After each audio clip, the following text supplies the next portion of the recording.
Good morning. I now call the April 3rd, 2025 Administrative Briefing and Work Session of the Marion County School Board to order at 9:11 a.m. Please silence your electronic devices to avoid disturbing others. Mirroring and modeling how our students begin each day, I ask that you please pause with us for a moment of silence. Please join me.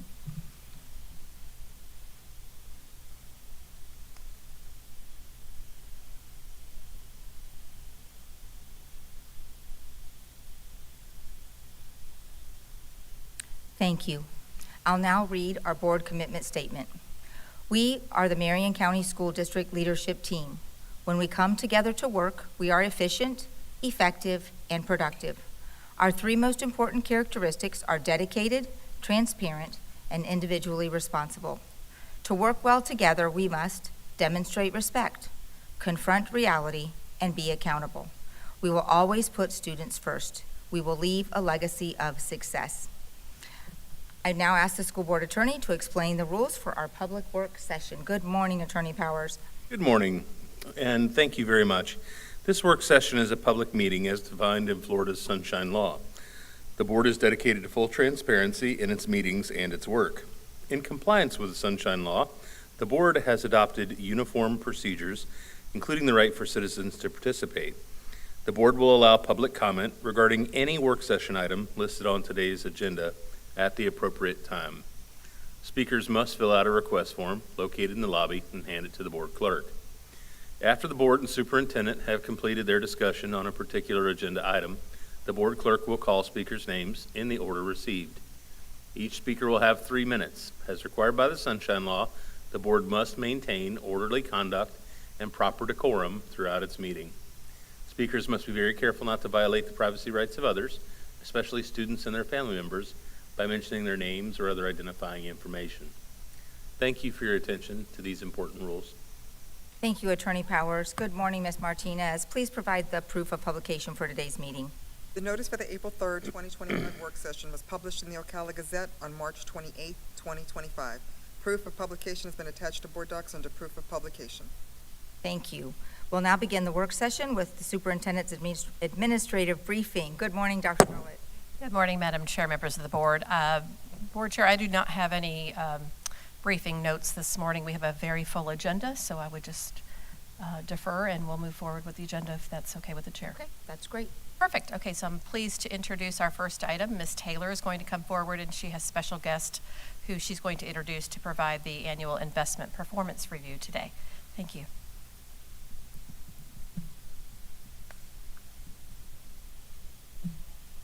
Good morning. That is perfect. Thank you. Is it on? Yes. Good morning, Chair Conrad, board members, and Superintendent Dr. Goddard.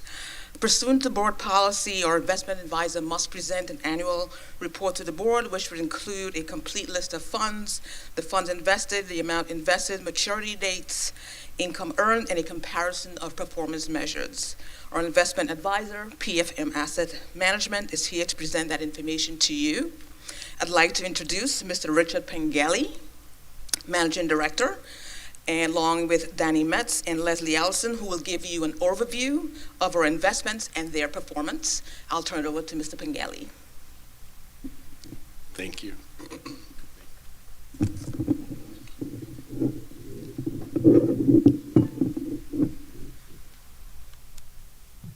Good morning. Good morning. So I'll start off by giving a summary of the results, and we're going to cover 2 periods in time, the period through the end of your last fiscal year, June 30, 2024, as well as the last calendar year ending 12/31/2024. And the performance over both of those time periods was good for the district's investments in cash reserves. And then I'll talk a little bit about the market and give some perspective on what occurred over roughly the 9 months to a year period, and try and give some perspective on the outlook from where We are right now, which as of 4:30 yesterday changed quite a bit. So I'll see if we can make some sense of all of it. So I'll start out by giving some high-level numbers. For the fiscal year end 6/30, performance was good for the cash reserve portfolio. The portfolio returned 5.1% versus the benchmark, which was 4.54%. So you had an outperformance of a little less than half a percentage point. And just want to kind of put that in perspective in a historical context. Pre-pandemic, in a decade leading up to that, we'd really been averaging under 1% in terms of annual returns in the portfolio. So last year's fiscal year performance was very good, resulted in attractive earnings for the school district. We all in the investment world all think in terms of percentages. You all, of course, care about dollars. So on an accrual basis, the earnings, that translated into earnings of $700,000. Again, we're just looking at the cash reserve portfolio, which is your longer term investments. If we look at the calendar year ending 12/31/2024, the portfolio returned 4.48%. Again, very attractive on a historical basis, outperforming the benchmark by 4.09% by 0.39%.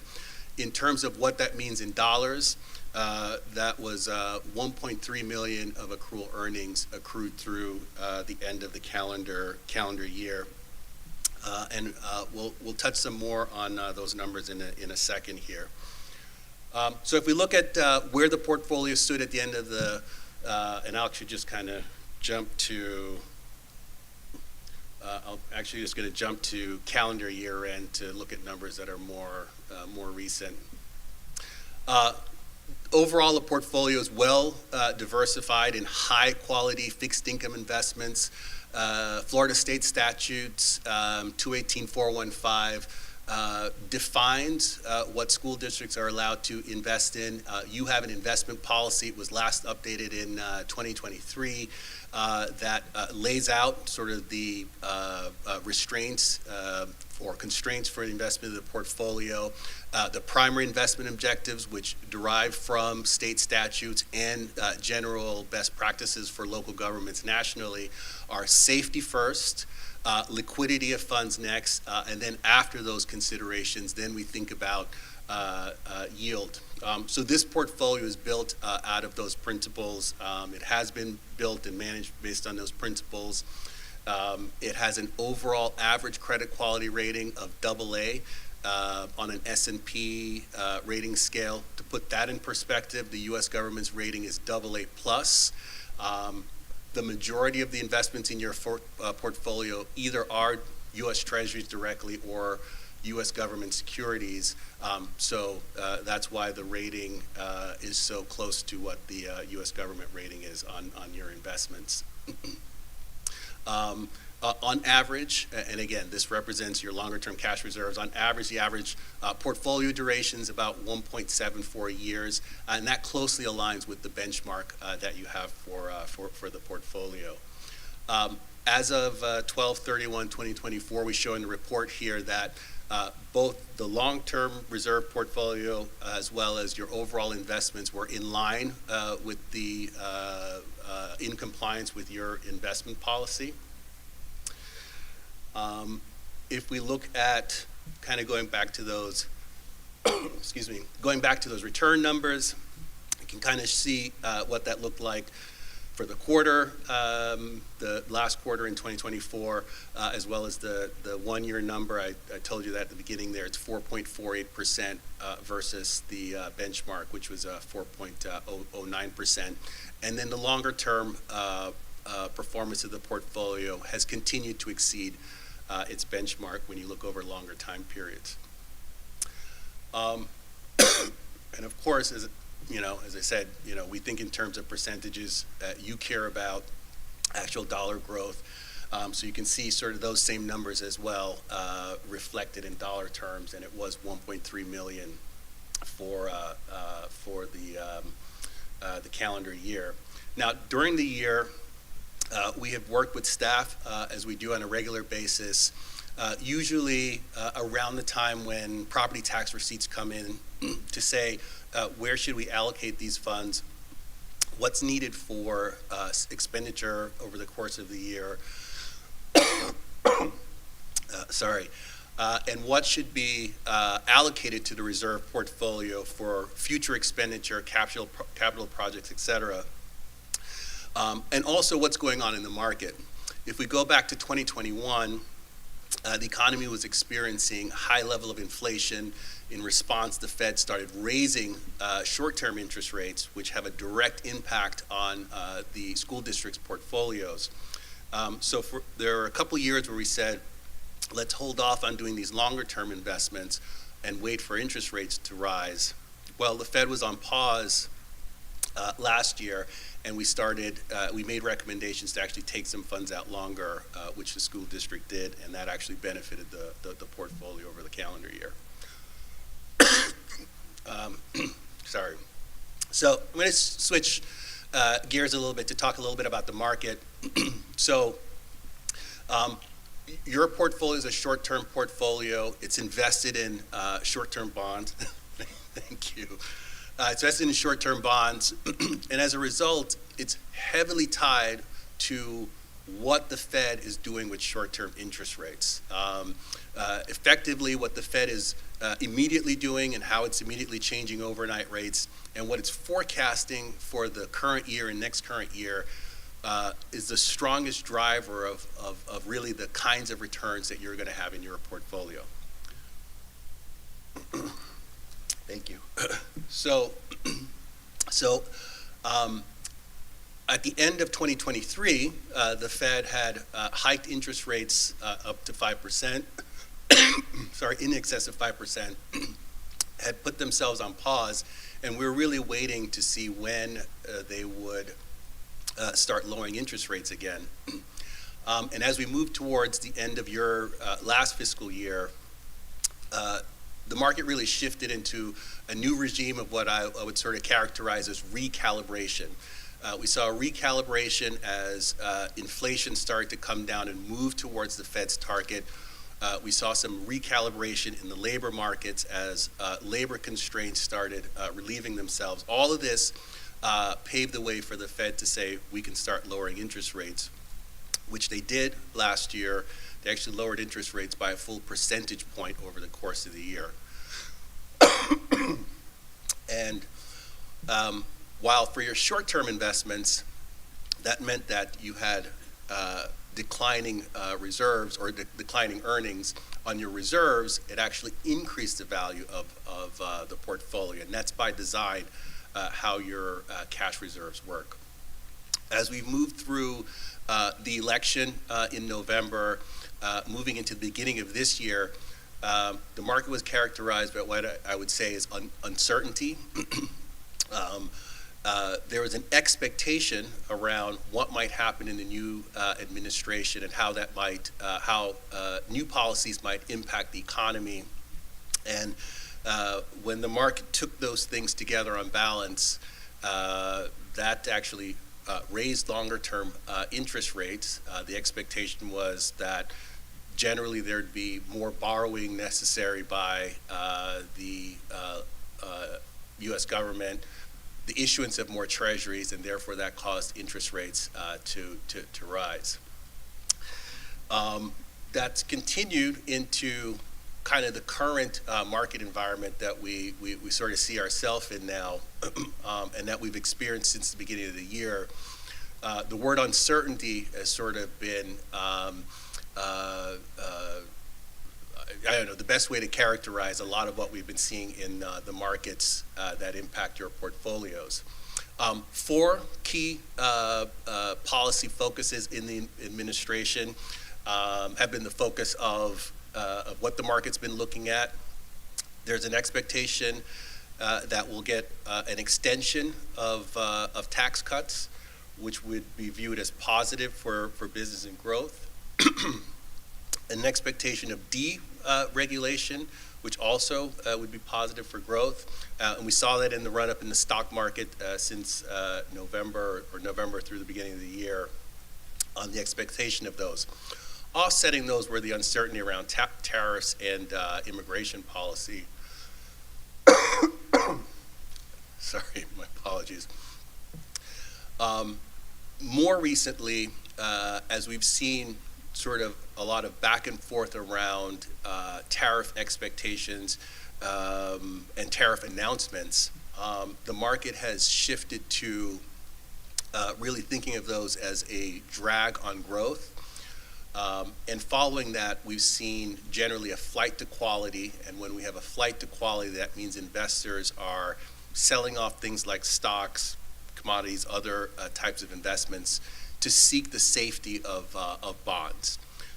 Your investments are bond holdings, so we've seen an increase in the value in your portfolio in the current year, and to the extent we sort of see this uncertainty continue to play out, we would expect that those reserves would hold their value throughout the course of the year.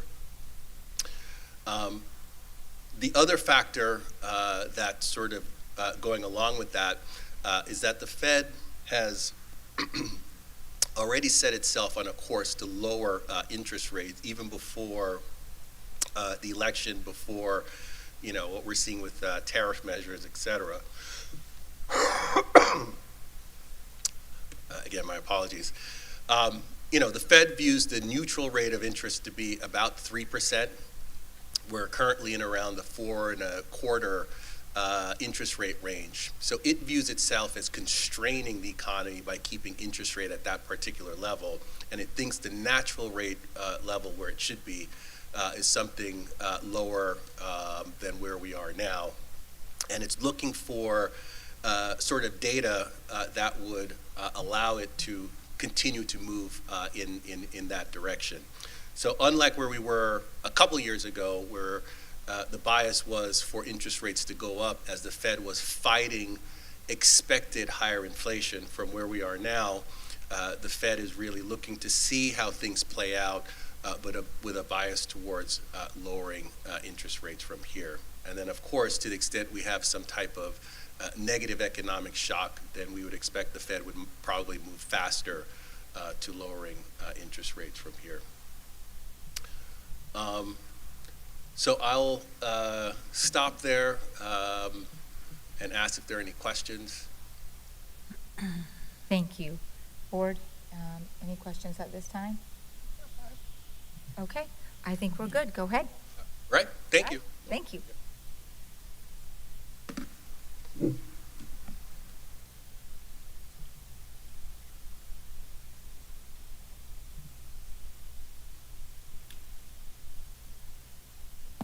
Okay. Dr. Gullett, are we ready for our next presentation? Yes, if you have nothing else. Absolutely ready. So, board, we're now going to move on to our summer school staffing plan presented by We need Ms. public Marion. comment, I'm sorry. Oh, I'm sorry, Dr. That's what Gullett. okay. Any public comment? Okay, thank you. That went way faster than I anticipated, so thank you for that. Of course. Thank you, Ms. Marion. Thank you and good morning, Chair Conrad, Superintendent Dr. Gullett, and school board members. On behalf of Acceleration Innovation in Elementary Curriculum, High Schools, and Secondary Curriculum, and Human Resources, I'm excited to present the 2025 Summer School Staffing Plan. This year's summer school theme is Splash into Learning. The 4 informational flyers provide the dates, locations, offerings, and other pertinent information for the summer programs. Moving to the 5th and 6th pages of the document, you will see the proposed summer school staffing plan. The first page of the staffing plan shows our instructional units, and the non-instructional units are on the following page. The plan includes 121 instructional units on the elementary level, 35 at middle school, 39 at high school, and 81 instructional staff will be assigned to other programs and sites. This is a total of 276 instructional staff. For non-instructional staff, there is a requested allocation of 375 staff members. This gives us a total of 651 summer school staff members for summer school 2025. It is important to note that units may be added or removed based on student needs, program changes, and/or enrollment changes. And this is notated at the bottom of both pages of the staffing plans. I will turn it over to you, Dr. Gullett, for any additional comments or questions. Thank you, Ms. Moore. I think you've covered it. Board will welcome any questions. Thank you. This is sort of related, and it may not be your wheelhouse, Ms. Morant, so it might be a question for later. I see still, each summer we have a lot of third grade reading positions that we're filling. Are we using the same curriculum? Because in my opinion, we did not see a lot of growth last summer, and so I wanted to see if we were using something different. We have a lot of teachers teaching And while you're 71. asking the question, I'm going to allow Mrs. Riedel, she's here, I'll allow her to address. Sure, that'd be great.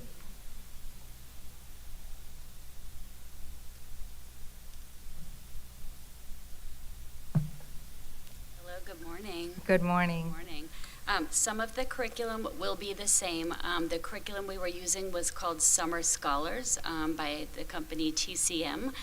We are adding Lexia this summer, which will be an additional intervention to help students with foundational skills. As you know, we're really trying to push writing in all of our grade levels, and so we like Summer Scholars because it has a writing component built in. There are multiple opportunities for students to provide extended responses in writing to the text. So throughout the professional learning for the summer school teachers, that's going to be an area of focus this summer, is that students have that opportunity not just to read and answer questions, but respond in writing and through discussion. So we definitely want to make that tweak, and the expectation is that we see students doing a lot more writing this summer. Okay, I appreciate that, and because I'm not familiar with either of those programs, is it safe to assume that there's a high level of vocabulary development and phonemic awareness? Yes, absolutely. Okay, Yes. all right. Thank you, Ms. Riedel. I appreciate you elaborating on that. Thank you so much. Yes, Dr. James. Yes, I have a few questions. Ms. Morant presents it, but most of our questions are probably not for Ms. Morant. So I don't believe my questions are for Ms. Morant.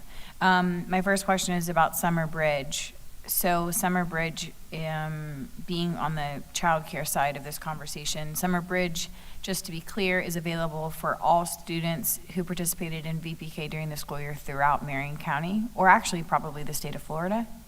Yes, any VPK student who scores below the 10th percentile on PM3 or who has a non-participation status of assessment inappropriate, failed practice, or non-English speaker. So it's not just Marion County Public School students, it's any student at any site. Okay, and this was communicated through the Early Learning Coalition to the private providers in the provider meeting. My question would be that where is the funding coming from for us to be able to deliver this program? And I can circle back with Ms. Beck and we'll get that exact answer for you. I know she's been really coordinating this program and supervising the outreach to families. Yeah, and I think it's a great idea to try and help better prepare students for kindergarten, but we can't be the, I thought of a different word that would not be appropriate. We cannot be the funder for all of these wonderful programs. So because these students are unfunded students, is the way I see them. They've already used their VPK certificate. They're not ESE students. They're not generating FTE. So is there a grant?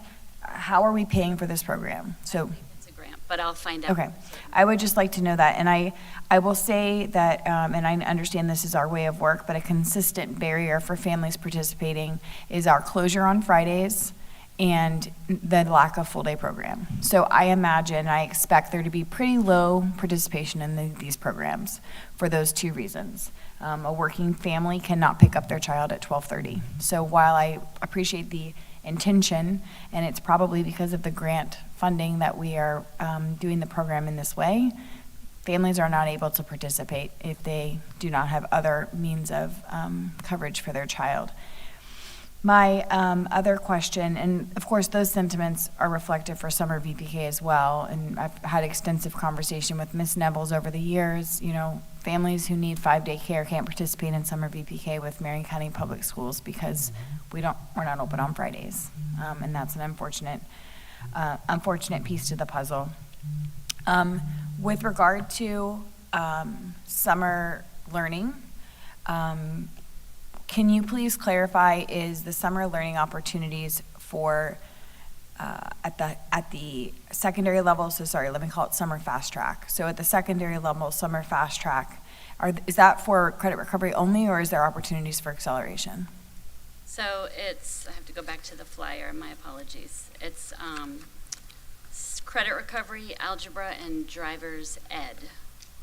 In Marion Virtual. So if the student wanted to do acceleration in Marion Virtual, I guess the question I'm asking most specifically is the Marion Virtual component to not necessarily recover credits that have failed, but recover credits that the student is lagging? Do you get what I'm trying to say? Or is the Marion Virtual, can a student's parent say, hey, Johnny's gonna do Marion Virtual for Spanish 2, but I want him to go to your site and sit there instead of being at home? That's the question I'm asking.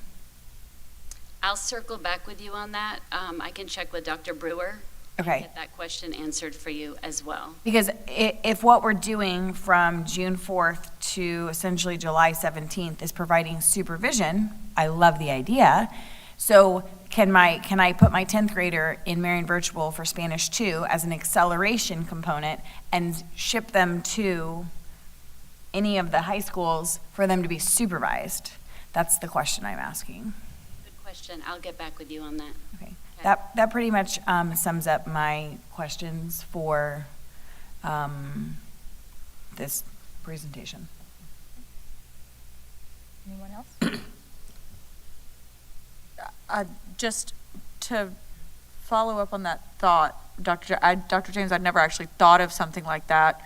Having students that have done Spanish 2 over the summer, I can assure you that while the coursework can be rigorous in what they need to be doing, it's not necessarily 8:30 to 3:30, 4 days a week work. And so I understand the thought process of allowing families to kind of use it as a drop-off for their high schooler to do that for acceleration. But I also understand logistically that they're not going to have a full day of work for 4 days a week. And I totally get it. I'm just trying to, and it's not clear. The flyer lacks, it's ambiguous as to is the Marion Virtual, because Marion Virtual, if credit recovery is credit recovery, then what is Marion Virtual? Because Marion Virtual to me seems like acceleration. So if Marion Virtual is acceleration, then is that an opportunity we're affording families? And I just would like that to be clear so that families who know that, some students are a little bit more self-driven than others, and some students, while they won't have a full day of work, need, proper supervision to ensure that they're completing the whole semester in the summer, or whatever that may look like. And so I just want to understand that. Okay. Anything else? Okay. I don't think so. I think Attorney Powers is waving. Yes, actually, I just wanted to compliment Ms. Friedel for having worked with us regarding some questions of students who are in truancy court and what opportunities exist for them. Because that's been something, I know this has been a long-term moving target as to exactly what programs we would have and what we'd settle on. And you were kind enough to interact with me regarding exactly that factor and what we needed. I know that in our truancy court, Judge King is very interested in making sure that to what degree some of these students may have, because of truancy issues, missed prolonged periods of time, them being able to recover over the course of the summer. And so he has been proactively ordered all of them to go in and seek out with their individual schools. So there will be likely an inundation of a number of people that are coming in and saying, hey, the judge told me I need to do this to get caught up. And some of them are going to be eligible and some are not, based on what programs are available and everything else. And you've indicated a willingness to help us with making sure that we can smooth that process to the degree possible. And I just wanted to say thank you. And coming up March 23rd is our next truancy court date. And I'll be in touch with you between now and then also so I can get the most recent updates so I can provide them to the judge. But thank you for your professionalism in doing that. Thank you very much. All right. Thank you, Ms. Riedel. Thank you, Ms. Morant. Is there any public comment? Okay, seeing none. Dr. Gullett, we're ready for our next topic. Perfect. And Board, we have Ms. Keinert here with two special principal guests, Ms. McCurchin and Ms. Crawford, to present the naming of elementary schools W and X for you. Woo. I'm excited.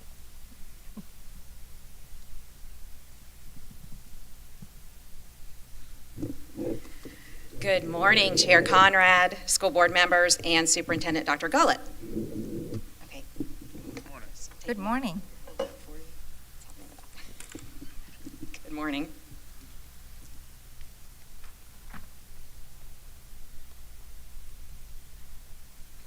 Sorry.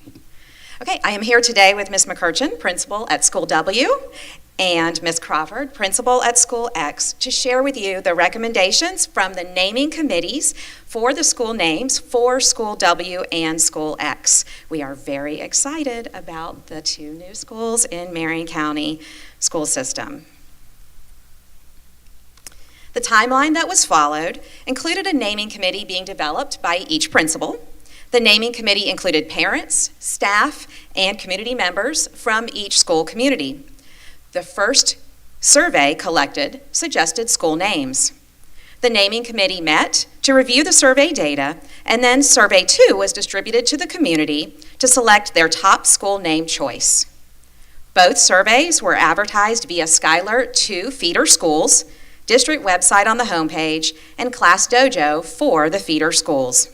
In addition, it was also mentioned by many of you at recent school board meetings, which we thank you. The naming committees met to review the top school names from the second survey and the recommendations for school names to the school board for today's work session. The first survey for elementary school W was completed, and 52% that completed the survey were parents, 19.9% were Marion County Public School staff members, and 19% were community members. For elementary school X, the first survey was completed and 49% were parents, 26% were Marion County Public School staff members, and 15% were community members. Keinert, could you hold for just a second? We just got an alert. Dr. Gullett, if you'll give us some. Okay. Here we go. Yep, we'll go into recess at 9:44. Thank you.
us at, put my black glasses back on, 9:49. And Ms. Keinert, I'll turn it back over to you. Thank you, everybody, for your flexibility.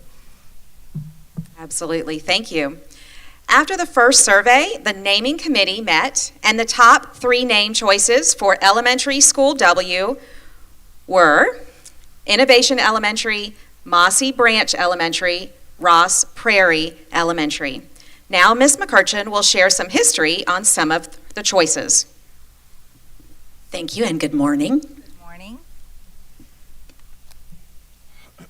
Elementary School W is in close proximity to the Ross Prairie State Forest. The property was acquired in 1995 through the Longleaf Pine Uplands Project. Recreational opportunities on the forest include hiking, horseback riding, camping, and hunting. The main trailhead and access point is the Ross Prairie Trailhead, which is located 1 mile south of County Road 484. The other option, Innovation Elementary, is a fresh take on the learning that will occur at the new elementary school. Innovation is defined as the process of bringing about new ideas, methods, and solutions that have significant impact and value. Thank you. The naming committee also met for School X, and they reviewed the top 3 name choices from the survey, and they selected Equestrian Trails Elementary, Tartan Elementary, and Winding Oaks Elementary. And now Ms. Crawford will speak to share some history on some of those school choices. Good morning. Morning. Elementary School X is built on land with a rich equine history. Originally established as Tartan Farms in 1960 by William McKnight, the property contributed significantly to Florida's thoroughbred industry. In 1970, Harry T. Marion Jr. purchased the property and renamed it Mockingbird Farm, continuing the tradition of developing top thoroughbreds. Marion also founded the Ocala Breeders Sales Company, furthering the impact of the industry. In 2001, Eugene Melnick, owner of the Ottawa Senators and CEO of BioVale Corporation, bought the farm, now known as Winding Oaks. Thank you. The second survey for Elementary School W was distributed to the public, and 37.6% of the community voted for Ross Prairie Elementary, 35.5% for Innovation Elementary, and 27% voted for Mossy Branch Elementary. The second survey for Elementary School X was distributed, and 70.7% of the community voted for Winding Oaks Elementary, 21.5% for Tartan Elementary School, and 7.8% voted for Equestrian Trails Elementary School.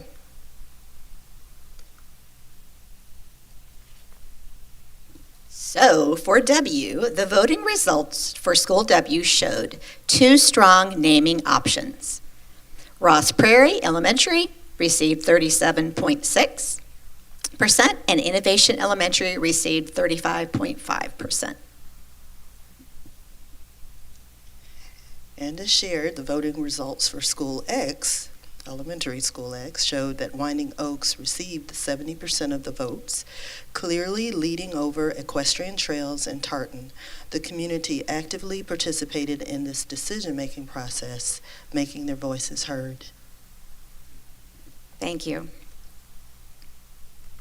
The school naming committee's recommendations for a school name for Elementary School W is Ross Prairie Elementary School and Winding Oaks Elementary School for School X. At this time, Board, we welcome discussion to gain consensus on a school name for Elementary School W and Elementary School X. This will be placed on the board agenda on April 22nd for board vote of the school names. Thank you. That was a very fun presentation. Thank you all for your work involving the community and getting everyone's input. Board, any comments at this time? Yes, Dr. James? I'll just say I appreciate the process. I think the names are awesome. I mean, Winding Oaks to me just made sense. Everyone, I feel like, is already calling it Winding Oaks. And so it would have almost been odd to not call it Winding Oaks Elementary. So these sound wonderful. I'm excited to hear more about colors and mascots and all of the things which I'm sure your ladies are already brainstorming on. So appreciate the work, and let's get it on the agenda. Thank you. Yes, Dr. Campbell. I completely agree with the Winding Oaks thought process, and I will tell you that I was one of the votes for innovation. So let me start with the reason why I was, and then why you've convinced me that Ross Prairie is the right one. Because I was thinking other schools in that general vicinity are one-word schools. Sunrise, Horizon, I mean, I understand it's Academy, blah, blah, but Sunrise. So I was thinking, okay, what's another word like that? Innovation. It just kind of flowed. But after hearing the history of why Ross Prairie makes the most sense, and certainly being the committee recommendation, I am all in favor of that as well. Okay, thank you, Dr. Campbell. Any further? Yes, Board Member Thrower.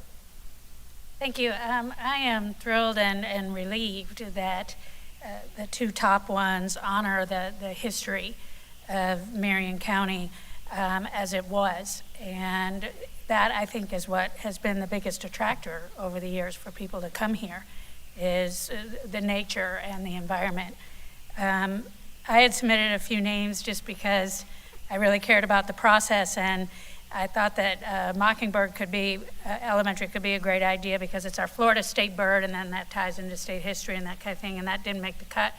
But Tartan did, and and that was, the original, farm there, and then Winding Oaks was the last farm there. So I'm really happy with both of these choices and fully support them. Okay. Thank you. Reverend Cummings, any comments? Listen, both of those schools are in my district, so I'm just glad that we're moving forward with getting the schools up and ready to be open. I thought it was going to be a no-brainer for Winding Oaks, to be honest with you. And then the Ross Prairie just celebrates the state forest as it backs up to. So I'm fine with both of them. I wish we could put it on Tuesday's agenda to get it over with, so, to be honest with you. I know, that'd be nice. Great. Okay. All right. Well, thank you, ladies. We sure do appreciate it. What a fun time it is opening 2 new elementary schools. So we thank you for your work. Okay. Thank you very much. We're very excited to continue the work. All right. Is there any public comment at this time? Okay. Seeing none, Dr. Gullett will move on to our next agenda item. Absolutely. Thank you, Madam Chair. And on to more about our schools. So Mr. Ayers is coming forward, and he is going to be providing an update on the rezoning for Liberty and Howard. Thank you.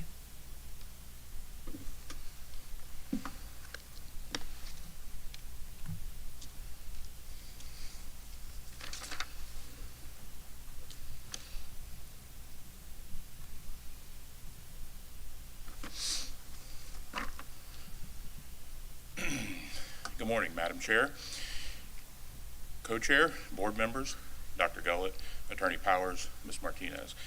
I'm here today to talk about the Liberty Middle, Howard Middle rezoning.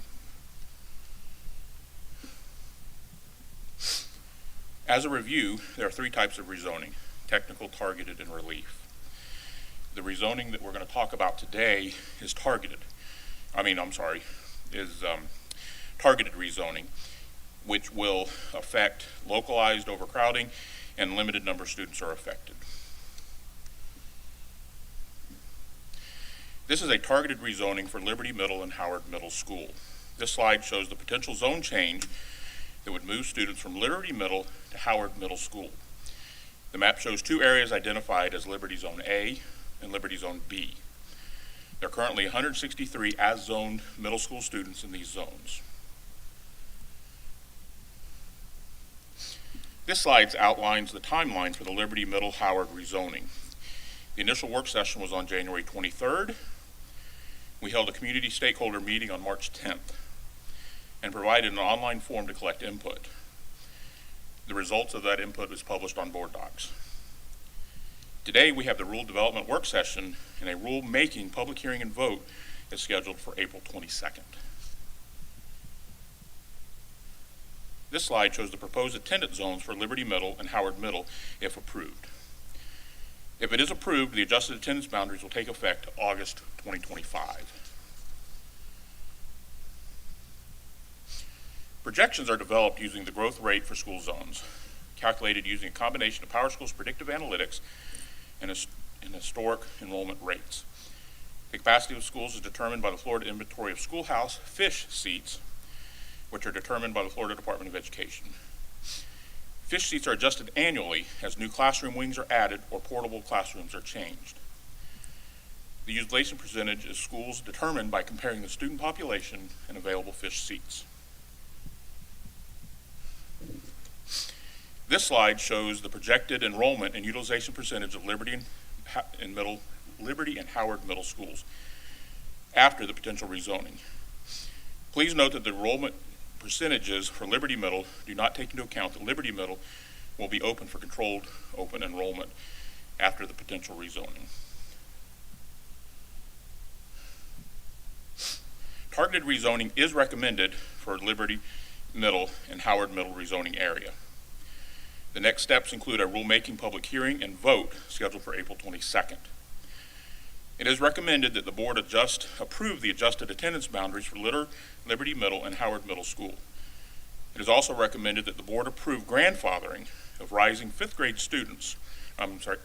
students without transportation. Grandfathering allows certain students to remain at their current school instead of moving to a newly zoned campus.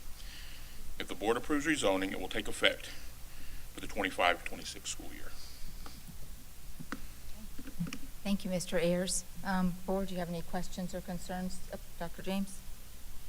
Yeah, I can go first. Thank you for bringing this to the board. I know it was a board request to bring this forward after Reverend Cummings and I participated in community meetings regarding NH Jones. This came up in those community meetings. I support the recommendations from staff to approve the adjusted attendance boundaries and also grandfather the 8th graders who will provide their own transportation. I have two little asterisks. Liberty would be open to open enrollment regardless of the rezoning because their addition of the wing. So I just want to make sure that's clear, that the reduction of students to Liberty is not creating the open enrollment, that regardless of this rezoning, Liberty is available for open enrollment in August because of the wing addition. Right. Okay. My second statement I will make is that in talking with staff and understanding the community, my understanding is because Liberty will now be available for open enrollment either way, there is an influx of students interested in coming from Horizon to Liberty, seeing as they are in pretty decent proximity to one another. This is open enrollment opens now, right? Okay, that's what I thought. And it extends essentially. Yeah, controlled open enrollment is open until the end of the third quarter Right. of the 25-26 school year. And a school will remain as an option until it reaches 90% capacity. Right. Once a school's at 90% capacity, students are placed on a waiting list. Right. So the point I want to just make is that when we're looking at our site-based staffing ratios, we right now have Horizon, who is at 1259, and then these numbers put Liberty at 1063. The 1200 number is important in middle school, in secondary schools, and so I just want to, I guess, make the awareness, which I'm sure staff is already aware of, that if the students move from Horizon to Liberty, we may wind up having to move some additional units from Horizon to Liberty if the student influx moves that way. So that's just an observation I want to make, because that there may very well, and of course this probably wouldn't happen until the 10-day, and the conversations that have happened that I've been a part of at Liberty is waiting until we get through open enrollment and into May, because if 100 kids move in the next month ahead of next school year, like they're not moving now, right? They'd be moving for August. Do we then need to do a reduction in units at Liberty? Because if they're just going to absorb Horizon students for the loss of the students to Howard, then maybe we don't actually need to truly adjust their staffing plan.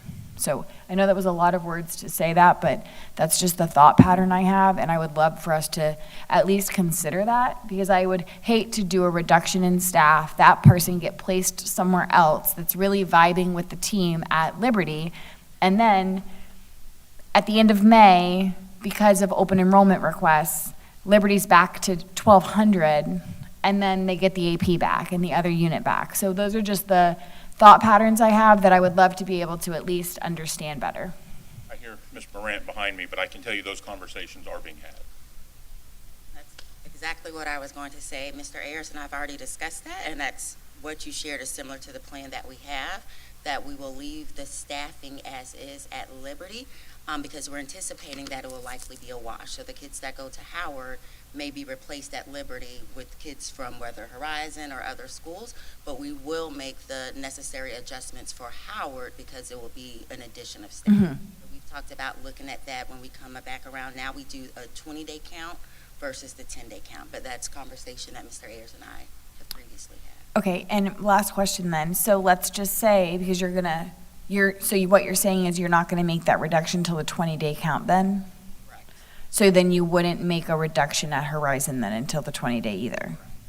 Because some of the and I even hate saying this almost now publicly because this was like initial conversation, that's where we landed, but of course going back and speaking with the team about it, because our thought is it won't necessarily just be Horizon kids, because if they're doing open, Correct. maybe kids from all over Mhm. getting interest. So our biggest thought was not touching Liberty more than once and waiting until the 20th.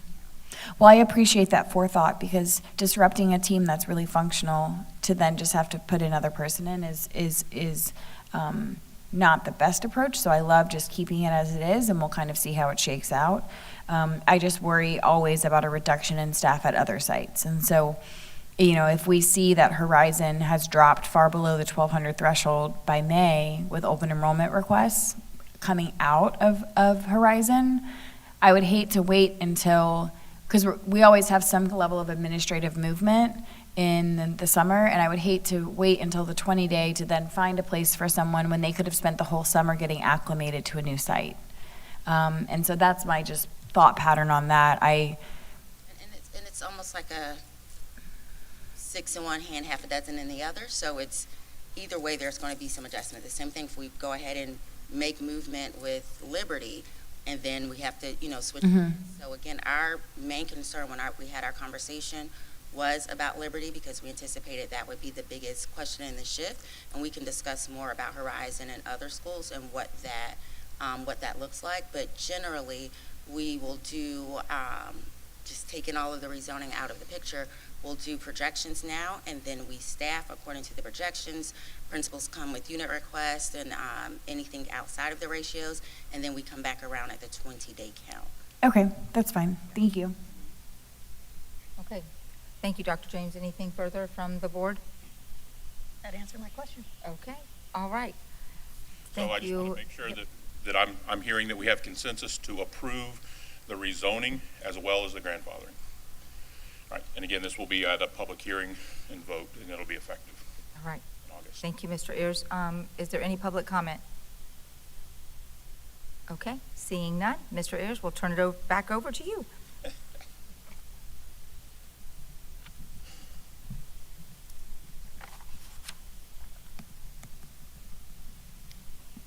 Good morning again. Again, just as a review, what we're going to talk about today for high school CCC is relief zone overcrowding. Relief zoning is used to alleviate widespread overcrowding. It involves opening of new schools, which impacts a large area and a large number of students. This slide's relief schools rezoning for high school CCC in the southwest part of the county. This slide shows the site plan and architectural rendering of the new school. The high school is scheduled to open in August of 2026 with 2,011 student stations with a future expansion of 700 additional student stations. This slide outlines the timeline for high school CCC rezoning. The initial work session was on January 23rd. We held community and stakeholder meetings on February 25th, March 3rd, and March 4th, and provided an online form to collect input. The results were published on board docs. Today, we have a rule development work session and a rulemaking public hearing and vote are scheduled for May 13th, 2025. This map shows the proposed attendance zone for high school CCC and other affected high schools. The colors on the map represent the new school boundaries, and the black lines represent the current boundaries. This slide contains a map showing the proposed attendance zone for high school CCC. The attendance zone contains student populations from Bellevue High, Dunellen High, and Westport High. This slide shows as-zone students who reside in the proposed attendance zone area and high school they are currently zoned for. The number in the 80% column indicates the number of students that typically attend their zone school.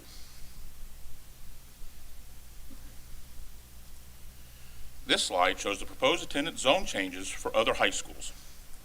The attendance zone changes were proposed to level school enrollment and alleviate overcrowding. The chart shows the as-zone students residing in the proposed zone change areas. The number in the 80% column indicates the number of students that typically attend their zone school. Again, this is a similar slide as before. It talks about how projections are developed, the capacities of the schools, and the utilization percentages. This slide shows the projected enrollment of impacted high schools after the zoning changes. High school CCC and proposed zoning changes would be effective for the 26-27 school year, shown in yellow. The 25-26 school year is listed to provide a baseline enrollment for projections. Please note the high school CCC is listed twice, both with and without the completed third floor for the additional student stations. The next step for the proposed zoning change for high school CC is the rulemaking public hearing and vote, scheduled currently for May 13th. If approved, the zoning change will be effective for the 26-27 school year.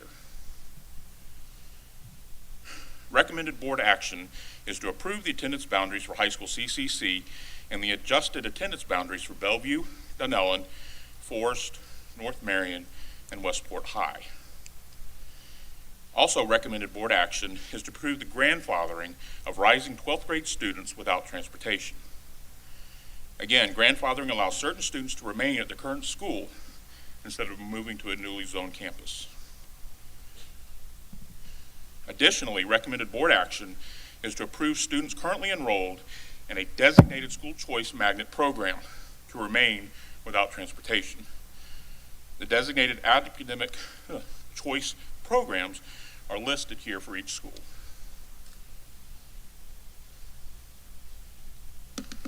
So I now have. Okay, thank you, Mr. Ayers. Board, do you have any questions or concerns? Yes, Dr. James. So a couple things. Thank you for this work and clarifying all of these components. This is going to be a great opportunity to fill up some of our schools that are less, a restructuring of high school has been kind of necessary, and we've been waiting for this new high school to open. When I look at the 26-27 utilization, then what I see is that the only school that would be available for open enrollment would be North Marion, and every other high school would be capacity or not available for open enrollment. The question I have regarding programs, and we've had this conversation in a couple different ways. If I am zoned for Bellevue and I do not apply for the ACE program, well, and I'm not saying this like I know the answer, I'm truly asking. If I am a sophomore and I am participating in the ACE magnet program, but I am zoned for Bellevue, so I didn't apply for the program, am I a student in the ACE program? Yes. Yeah, yes. Oh, yes. I'm sorry. Okay. Yes.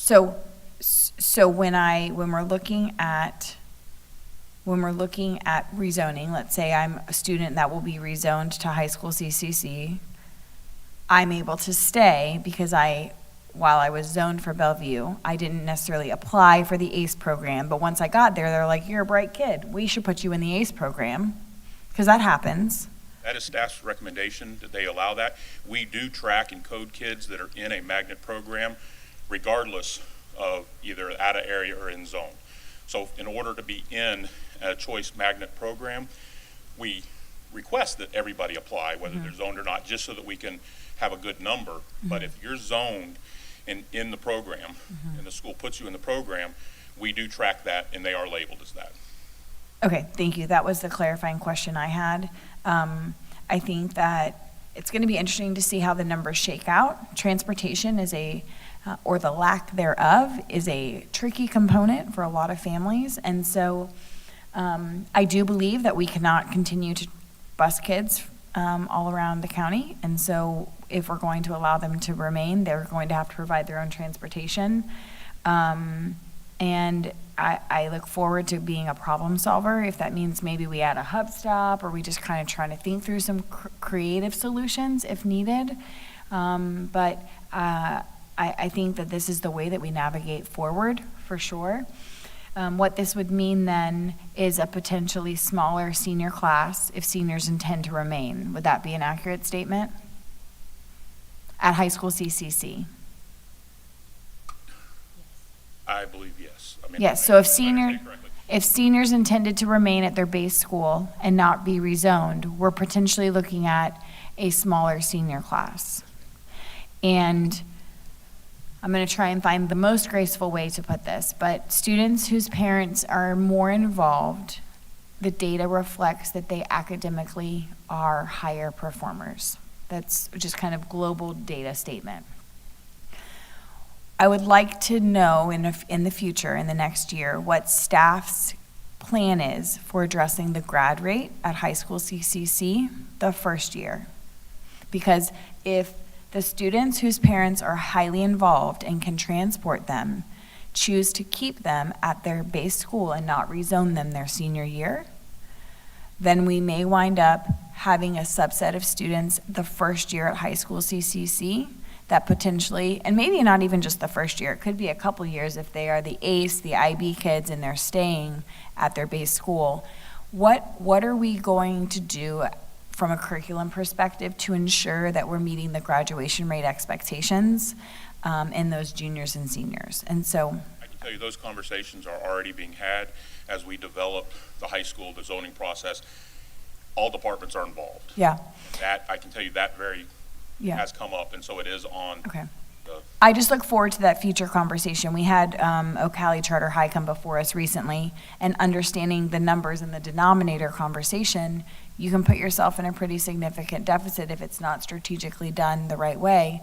And the last thing we would want is to open a high school and it underperform due to a numbers and a statistician issue and not necessarily the true students that are at the school. So I look forward to that continued conversation.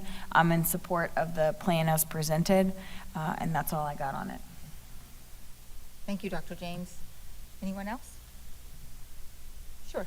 Sure, why not? I'll speak on it a bit. So I know that we are far in this process, and really today is to solidify so it gets on our board agenda. I understand the process, but I also know that the reason for having community meetings is so that we get the feedback, and the fact that some of these comments from those, not just that attended, but also provided feedback, is to say, do we even have a say in this? Well, if they don't have a say, then what's the point of having community meetings, other than just letting them know what the school board is intending to do?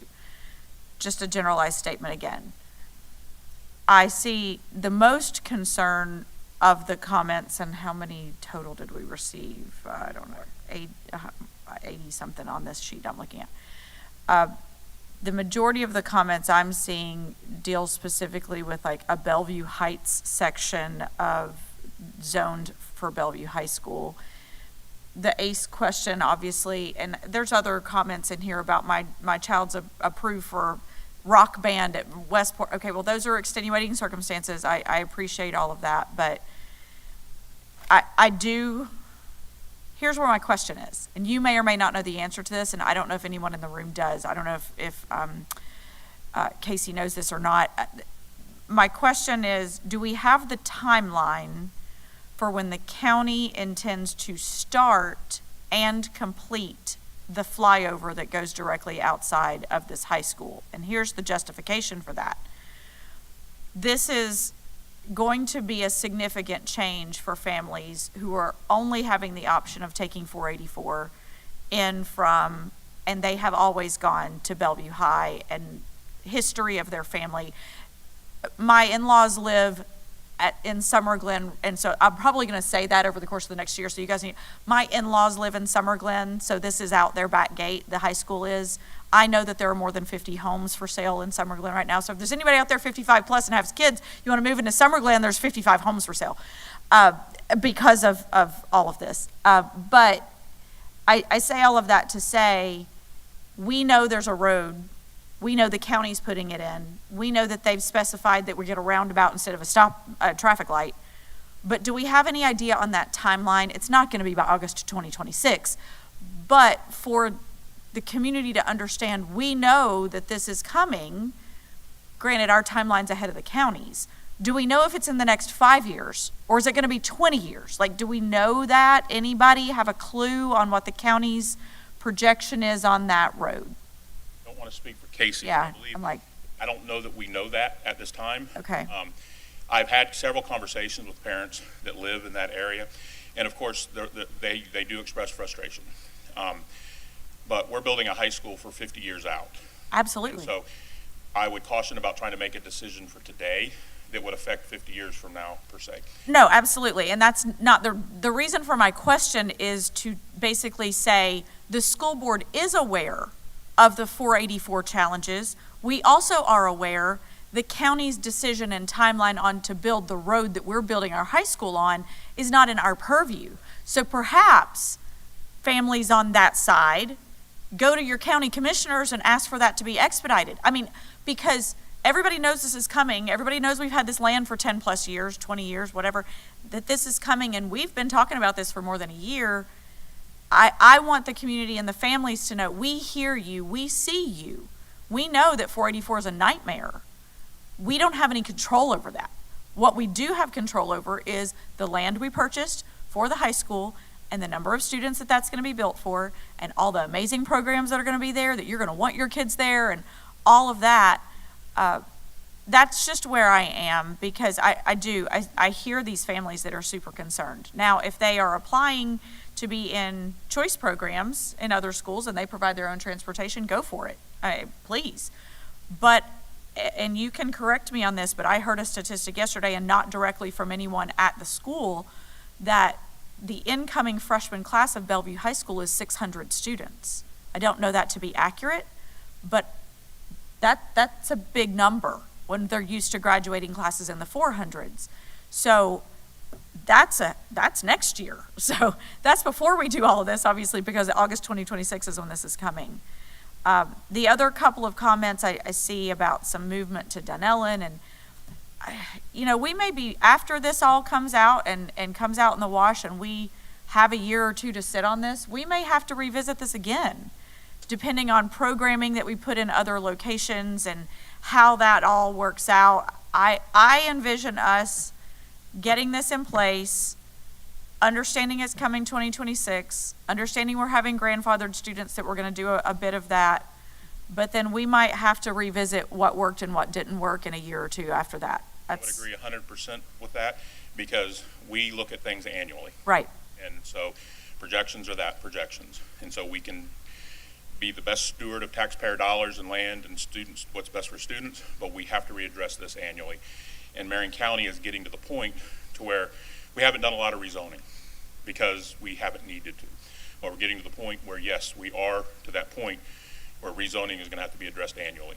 And so I would like to put that out there publicly as well, so that the community knows that this is an annual process.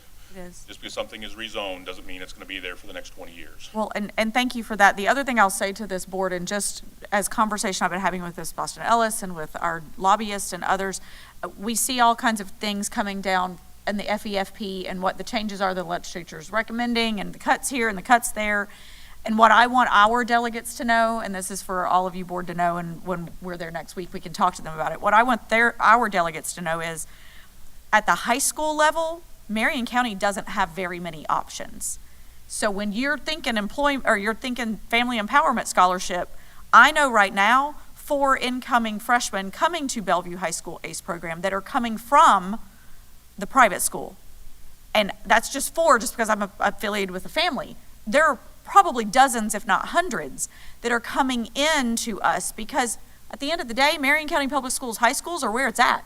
Right. You want to be here. You want to be a part of what we have going on, which is a great thing to say. It's a great selling point for us in our community. There aren't other choice options for them. And so at the high school level, especially some of the changes that are coming around with the AP and IB and all the things that they're proposing, for our delegation, they need to know there's nowhere for anybody else to go. You're making significant cuts to the kids you are giving family empowerment scholarships to because they're wanting to come to our public schools. So I thank you for that, Mr. Ayers. If we are able, and we don't need it right now, but if we are able to get a timeline from the county, I think that would be helpful for the community to be aware. We hear your challenges. It's not a challenge we can solve, but here's what the county has told us. So if you have an incoming freshman at the new high school, but you also have an elementary school child, perhaps by the time that elementary school child is at new CCC, there will be another alternate route. And so that's what I wanted to say. Thank you.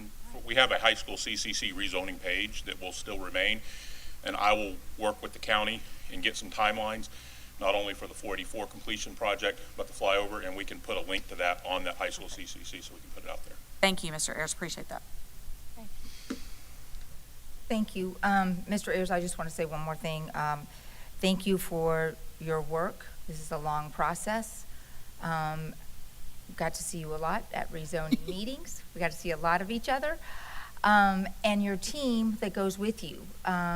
So I just want to acknowledge that you have a team of staff that attends all of these evening meetings to meet, and not only does he do a whole group presentation, but then visits, independently with groups, and sets of parents. And so if you take the opportunity to show up and come to a meeting, a lot of your questions were answered. I feel like a lot of people walked away happy. They knew a lot more and understood where the resources were. So thank you for the work of your team. And Ms. Boston Ellis was there. I'm trying to remember who else was. Well, I appreciate the comments, and I know my staff Jacobs. is watching. And I want to especially thank Mr. Stan Jacobs. He doesn't want me to say this, but I could not do what I do without Stan Jacobs. He's my GIS mapping person, but also Mike Velasquez and Abigail Garcia in my office. They showed up for Spanish interpretation that we had. I know Dr. Gullett was at all our meetings. So I do appreciate the support that we received in this, but thank you. Well, thank you very much. Is there any board comment? Oh, sorry. I'm sorry. I just, because I know I was talking so much about the Bellevue situation or whatever, the other thing I want to say, because in a part of this, Forest and Lake Weir, there is a rezoning issue happening there, and those are the 2 schools that are in District 1 that I represent. I understand the folks that may be questioning the need for that move. I would say it's one of those things we're going to look at annually and see what it looks like. We've got to relieve some pressure off of Forest High School. And when we're rezoning everything, this is the time to do it. And so I appreciate the comments and the concerns that the families are having. Certainly, we'll have the grandfathering, some of that, but this is a needed move that we need to make. And I think it'll be a lot more palatable when we have the new Lake Weir Middle School in the shores, and then you'll essentially just go to school on the other side of Maricamp Road, on the other side of Maricamp Road, the other side of Baseline Road, and all your schooling will be done on that side of the road, and it won't be that big of an issue for everyone. But these are growing pains, and so here we go. Thanks. All right. Thank you. Yes, Reverend Cummings. Mr. Ayers, thank you for this presentation, but I want to commend you for being brave on what you said earlier, that we're going to have these conversations about redistricting and zoning every year. That's important to put out there now, so that means we're going to continue to have some changes, And as Dr. Campbell just said, these are growing pains. Oftentimes, we're not looking at the fact that some of these schools, as they're going up, more and more people are moving to Marion County. More and more people are coming to Marion County, and so with that, we're gonna have to make those adjustments, those hard decisions every year. So I appreciate you for being bold enough to stand there and say that. And please tell your team thank you, because I know it's a lot of work in trying to cut this thing right and to get it right first time. It's never going to be 100%. There's always going to be somebody that's dissatisfied, but you guys are doing the best that we can do with what we got. So thank you. Okay, all right. All right, Thank you, before Mr. Ayers. Is I there, move on, I just want to make sure that I wrap it all up. So I'm hearing consensus that we're going to approve the attendance boundaries as presented.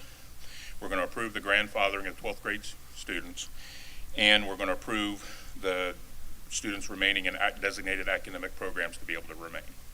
yes. Yep. We had a second work session that I'd scheduled that we will not have, if I'm hearing consensus and all that, and then this will go forward on May 13th. All right, it always makes me happy when we get to mark something off the list. That doesn't usually happen. Okay, Thank you. with that, any public comment? Okay, seeing none, I think, Mr. Ayers, you're staying with us, and we're going to the next agenda item. This is a happy one. All right. Again, Madam Chair, Pastor Co-Chair, board members, Dr. Gullett, Attorney Powers, Ms. Martinez, I'm here to present Marion Charter School's renewal application. I have Michelle Axum next to me. She is the principal of that school. Marion County Public Schools has a process for current charter schools to apply for renewal. The charters are assisted throughout the process to ensure understanding of the renewal requirements and the timeline for approval. Charter schools must submit their application before the current contract expires. Evaluation is based on academic performance, financial stability, and compliance with state laws. Schools with persistent deficiency may face non-renewal. The required documentation includes a completed Marion County Public Schools renewal application developed in accordance with Florida Department of Education, and financial documents using MCPS-approved templates. For this renewal cycle, applications must have been submitted by the designated deadline of December 12th, 2024. Marion Charter is the only school up for renewal, and they did meet that deadline. Applications undergo a formal review process that includes the assessment of academic results, financial practices, and overall school performance. A school board vote determines the renewal status. With that vote, there are three possible outcomes. Approval means the school continues operations and a renewed contract is developed. Conditional approval, the school must meet additional requirements, or denial. The school may be appealed or prepare for closure. MCPS staff evaluated the Marion Charter School's renewal application using a formal review process outlined in Florida Statutes 1002.33 and determined that it met all criteria for renewal. The application and evaluation instrument have been uploaded to board docs. The official board vote on the renewal application is scheduled for April 22nd. Ms. Axum is here this morning to answer any questions that you may have. All right, thank you. Board, any questions, comments, concerns? I mean, I feel like we saw you in an update not too awful long ago. We know the great things that you're doing at Marion Charter, and I just appreciate being a choice, again, for students in that Silver Springs area that I just talked about. So we love the relationship, we love the relationship with Marion Charter School and the work that you're doing there, and that is an option for families that has been a very successful one. So I see absolutely no reason why we wouldn't renew this application. Thank you. Yes. I concur. I think that Marion County doesn't have a lot of charter options, and most of the ones that we have are exceptional. And I think it really highlights that those that are going into the charter space in Marion County are doing a really wonderful job. So I don't know why we'd mess up a good thing. And certainly we have nowhere over in that area to put those kiddos anyways. So you are allowing us, along with Ina Colon and some others, to really alleviate some space and capacity issues that we have within our own system. So thank you. All right. Well, thank you. It looks like we have consensus, and we're excited to have you with us for another year. All right, just to follow up, since we do have consensus, this will be on the April 22nd agenda under the consent to approve this, and then we'll go into contract, quote, negotiations for the contract. It is required that we use the state board recommended contract. I do know, after discussion with Marion Charter, that they will be seeking a 15-year contract, that they do have the academic performance, because they want to build land. They want to build permanent buildings on their land. So really the only change to the state contract that will be presented to the board for approval will be a 15-year contract. Okay. Wow, that's exciting. Yeah, it Okay, yes, Dr. James. Unrelated to this, my only question, or actually request, would be, could we get an email to the board that updates all of our charters and where they are in their timeline for renewals, and just kind of their own independent cycles, like a little table? We don't have a lot of them. We obviously have all shared concerns about one in particular, and so I would just love to know, when are they due for renewals, and that kind of just a little snapshot would be helpful. And we do have the annual report of charter schools that are coming up, I believe, on the 16th, 17th, I believe. But I will send to the board. Yeah, if ahead of that conversation, that'd be super helpful, just to have the perspective. Thank you. Thank you. Is there any public comment? Okay. Seeing none, we are on item 10.1, which has been withdrawn, start and stop bell times for 2025-2026. So we're going to pass on that and move on to our next item, 11.1, the superintendent search procedures. And at this time, Can the withdrawn item, is it possible to just make a comment about that? I don't know if I just want to make a board comment about it. And I can save it till my comments if that's more appropriate, but. It's been withdrawn, but if you want to make it quick. Okay, my understanding is it's looking at two specific schools, and I just have concerns regarding the human beings that will be affected if the changes that I believe are in the hopper occur. And because those human beings will now have missed involuntary transfer, and now they will miss voluntary transfer. So if those units are cut at those schools because they go from 7 to a 6-period day, what is the course of action for those individuals? And based on this timeline, they already would have missed involuntary transfer. So we were already too late, in my opinion, to have this discussion because they were already missing involuntary transfer. And I was the board member who asked for it to be withdrawn because there was no attachment as of Tuesday at 2:00. And so that is not transparent to the community as to what this change could look like. And so with it implicating one of my schools on the north end. And so I just want to understand maybe. Let's stop there because we don't need to withdraw it and then discuss it. Right. I mean, let's move it to your board. there's a lot of. That's fine. I can do it in my So- comments. Okay. Because, I mean, frankly, we needed to give them the opportunity to respond and come with answers if we were withdrawing it. So if we're withdrawing, let's just withdraw. And I thought you were just making a statement as to the reason for Yeah, I withdrawal. mean, I want to know what we're going to do for the employees who have missed Okay. transfer windows. Okay, when it Right. comes back up and it's on the docket properly, then we'll discuss it in full. Okay. And with that, Ms. Morant is going to come forward and share with us some ideas on the superintendent search. Good morning, Ms. Morant. Morning, again. Madam Chair, can we, is it the superintendent search or the interim superintendent search?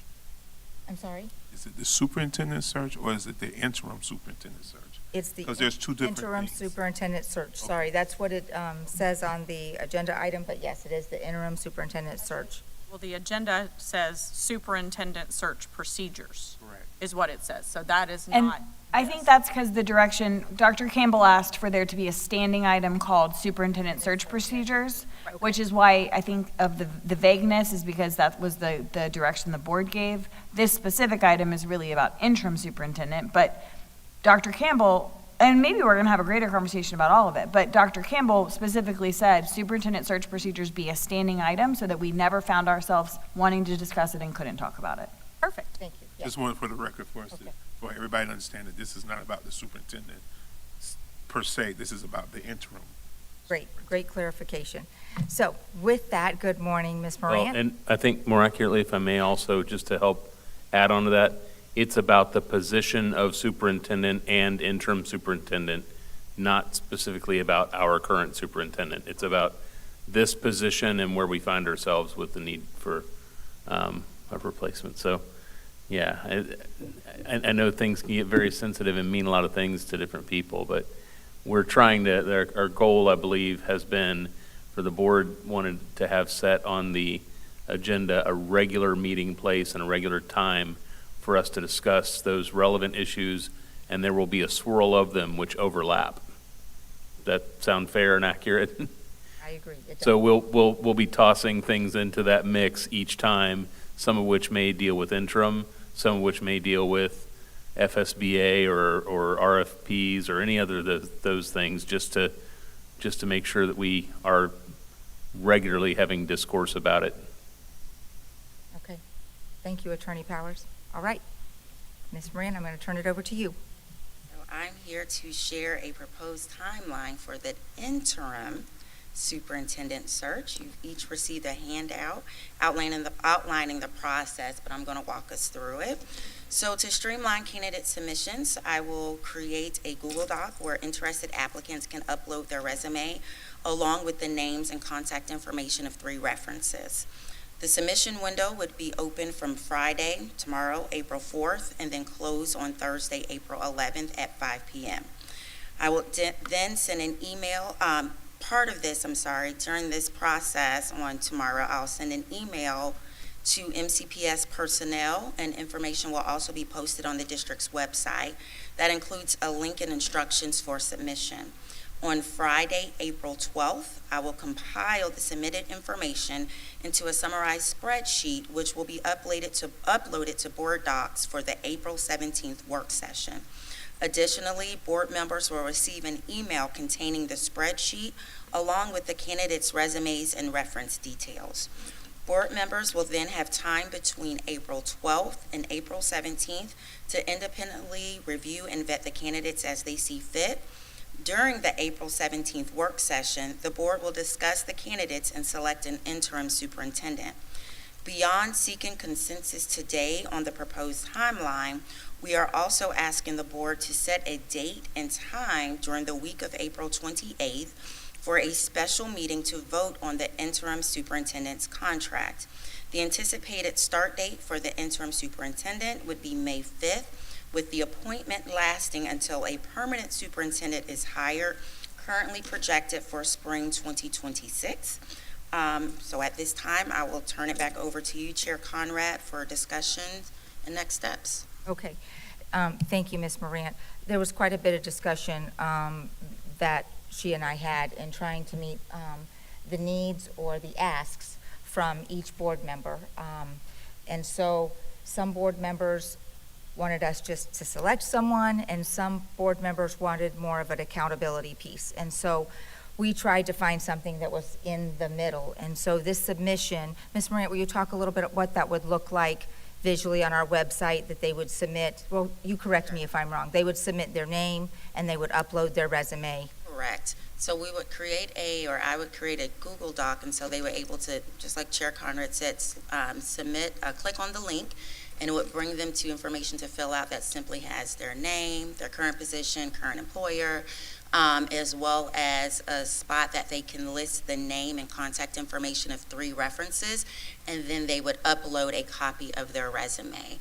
And so that would be owned by me. I would collect the information, compile it, to be able to present to, of course, send that information to board members, as well as a spreadsheet that we would upload to board docs for the public to review as well. And so, like Reverend Cummings, I know transparency was extremely important to you. And so with the portal open to anyone that would want to submit their name for this position, Ms. Morant would be the only one who would have access to that. And then we would all receive that information at the same time. I thought that was a fair compromise, and I hope that fellow board members do too. And so I'm prepared to get your input. All right, Reverend Cummings is ready. So, in all this, and thank you for bringing this forward. In all of this is this, I don't see where this is either open internal or it's It would be everybody. open internal and external, so we would send an email to MCPS personnel so everyone within NCPS knows, but also, I'm gonna get with Kevin, so we can post like a one-pager on our splash screen on the website, so it would be open to external candidates as well. And that link, anyone would be able to click on the link and, upload their resume and attach their, or include their reference Is there any information. specific criteria that we put on there for these people, these applicants? Do we have any specific set criteria? Screening criteria, and that was a question I had. Because certainly if 50 people apply, and 48 of them are unqualified to be superintendent, are you going to take that on your own accord to screen, or is this board setting a level of screening requirements based on past work experience before they make it to the board? Because I know, for one, I do not want to go through 48 unqualified applications to find the 2 qualified. So, and really it's up to you, but I can make a suggestion. And I should have brought it with me, but if you have your laptops, you can pull it up. We can take a look at the current job description for the superintendent, and we can use those minimum requirements. Or if you have minimum requirements you would like me to screen out for, certainly can. It really is the board's pleasure, but I agree with not bringing all of those forward and feeling some type of obligation to discuss those publicly. So my recommendation would be to use the minimum criteria that we have in place on the superintendent's JD. And board, I would make a suggestion to you that you ask that those requirements be nothing more than the statutory or certification minimums, whatever's required by statute, whatever's required, because otherwise you're making decisions of who you're screening in or out of a pool. So there are minimum qualifications which are set by statute, and I'm sure Ms. Moran's familiar with what those are. But you may have a highly qualified applicant from one area that is not, that doesn't meet certain other criteria that we might find desirable, but excels in other criteria. I think that's why my recommendation would be to use The JD. minimum requirements that are on the job. That we've already board approved. Correct. That was why I asked that question. That would be my I recommendation. don't want us to get in any trouble legally. Yeah, well, and we have a board-approved JD, so let's just use the board-approved job description as the screening criteria. Yes, I mean, it's 5 years of documented successful leadership experience, as determined and verified by the appointing local school board. Examples include but are not limited to, and it lists a few. Track record for success required in leading multiple strategic initiatives, coalition and relationship building, leading significant cross-functional initiatives, and leading and achievement-oriented, and then working directly with elected officials, superintendents, executive cabinet, et cetera. So an alternative would be a combination of formal education, training, and experiences that demonstrate expertise in leadership and management. So I feel comfortable using the JD as the screening criteria. Reverend Cummings, you're comfortable with that? Okay. Dr. Campbell? I'm fine with that being the criteria for the interim. I am not fine with the timeline, and I can explain why, but I don't know if we're ready to talk about that part. All part of the conversation, isn't it? Yeah. Oh, it is part of the conversation. I mean, I think, let's like check this JD, let's check the qualification box, and then we can move on to other components. Is that worthy, And I'm Dr. saying Kimball? the process is okay. We're in agreement on the process, and now we're going to talk about the timeline. I just want to also clarify, and I think you all came to consensus that we would use the minimum requirements on the JD. The information that I share through board docs and also to you all, I will only include the candidates that have met that minimum qualification requirements. I just want us to be on the same page with that. Okay. That's your screening. Yeah. Correct. So you're only going to present forward to the public and the board Correct. the people who have met the screening requirements. Correct. Yes, I for one appreciate that. Now, I don't think we're going to have an overwhelming amount of applicants, but there may be some individuals in the community who I understand, yeah. feeling frisky, and if they don't meet our JD requirements, then I don't think a public discussion about the lack of meeting the JD requirements is necessary. And it would put the board in a bad position. All right, so I'm going to turn it over to Dr. Campbell to discuss timeline concerns. Thank you. I am trying frantically to get my hands on the statute, so I wanted to read it directly, statute language. But you all will realize that during graduations every year, the superintendent reads direct from the statute that it is the superintendent's legal responsibility to confer diplomas. Mm-hmm. Because we have an appointed superintendent, having a superintendent and an interim superintendent that both report to the board simultaneously, I believe does not meet statutory requirements.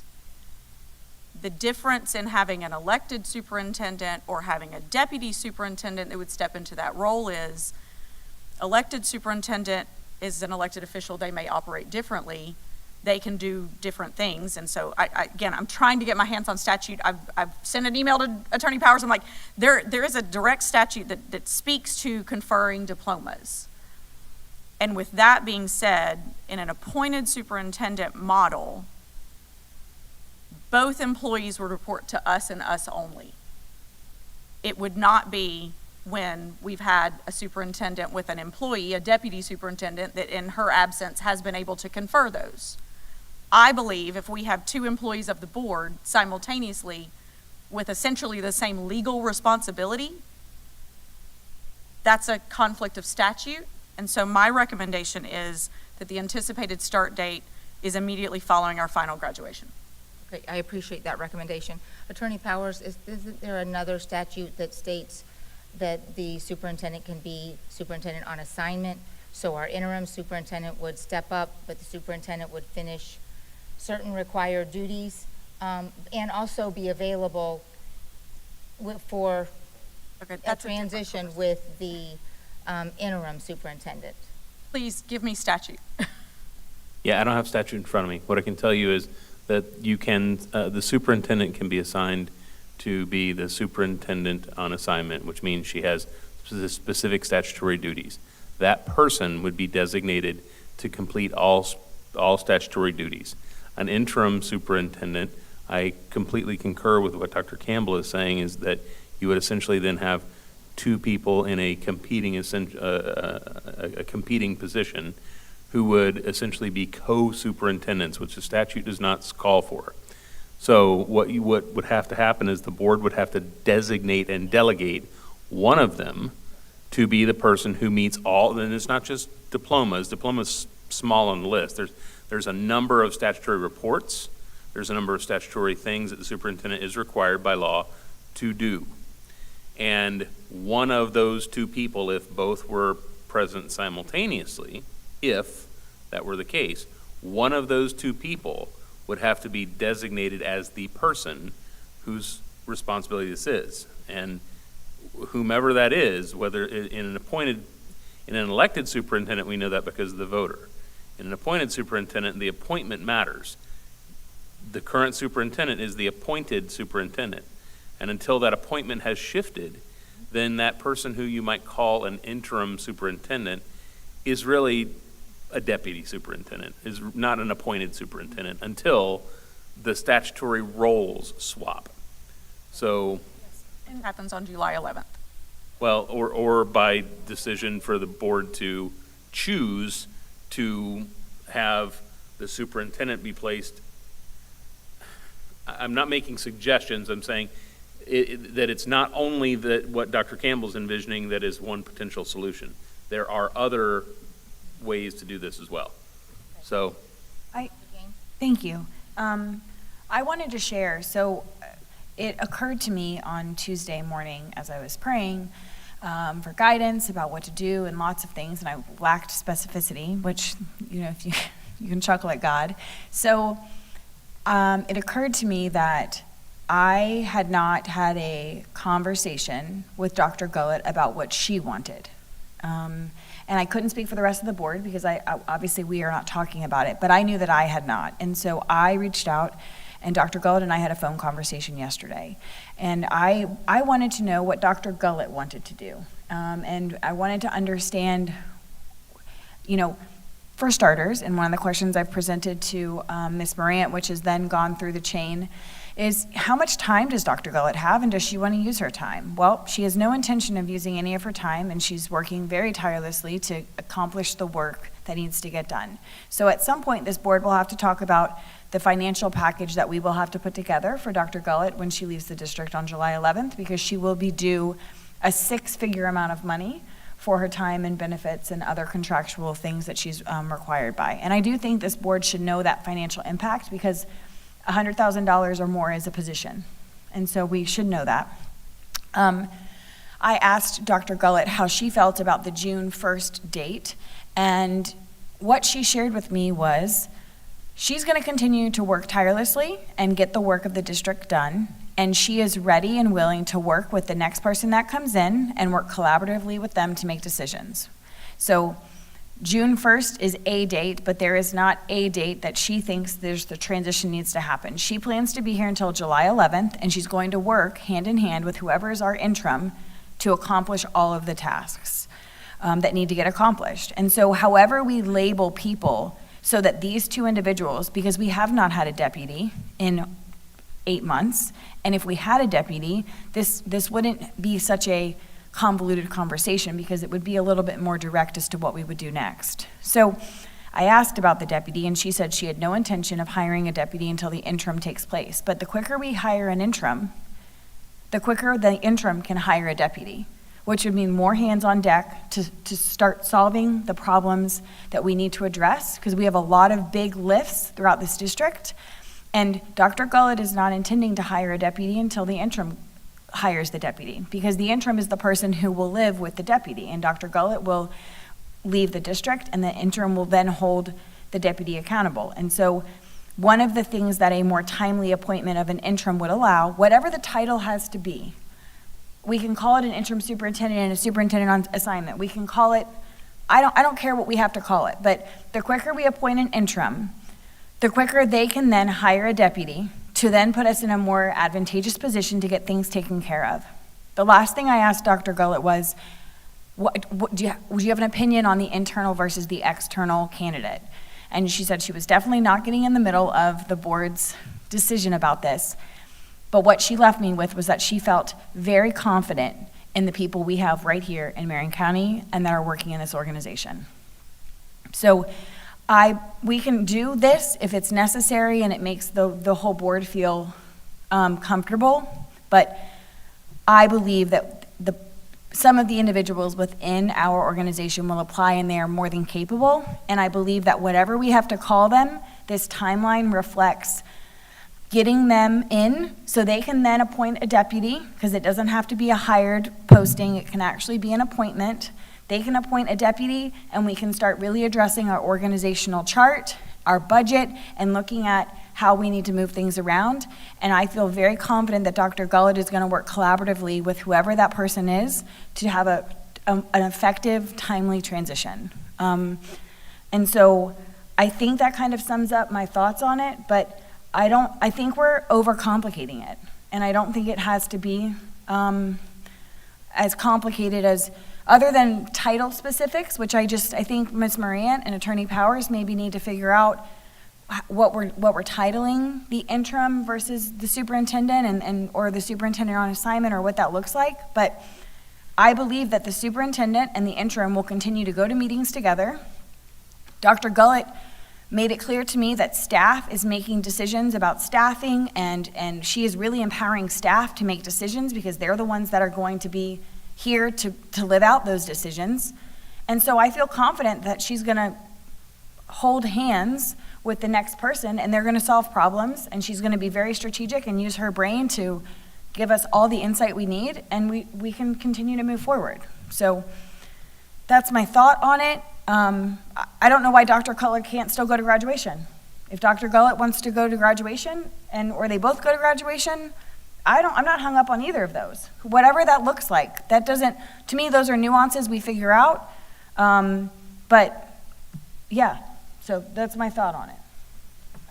And just one thing I'll share with you, Board. One of the reasons the timeline is as tight as it is because I don't know if you visited with staff. I visited with a lot of staff, and they are anxious. And so this allows us to have this problem solved. And just like Dr. James said, we can work out the intricate pieces of it, but our staff can feel a sense of relief that that person has been hired and they know who is going to be steering the ship until we hire a superintendent, the final seat. So that was a consideration also for me as Ms. Morant worked on this timeline. So I kind of need everybody to chime in on where you stand. Madam Chair, the superintendent, when she gave us her announcement, her decision about moving on, she stated that she would be here to July 11th. So I think, and she does not relegate her job by saying that she's going to be here to July 11th. Graduation is still within that time frame. She has a statutory right to stand at graduation. This is her last graduating class from Marion County School Board. I understand what Dr. Campbell is saying. It looks like you have competing entities trying to figure out which one we're going to do, but statutorily right now, it's the superintendent's purview to be able to stand there and confer or any of her designees, because she can designate someone else. But we can't. And I've done them. I've conferred them before. So I don't think that should be an issue of holding up a timeline. I think we should still move forward, because what's happening is we're creating unnecessary anxiety within the district by not putting someone, getting the seat settled, and then having a complete transition or period of transition, because decisions have to be made for next year, for next school term. We need to have people in place. We don't need to keep waiting for some pie in the sky situation to happen. We just need to do what we need to do, because the work has to continue. The kids got to still be settled. The staff need to be settled. And I think once we move forward, we'll be okay.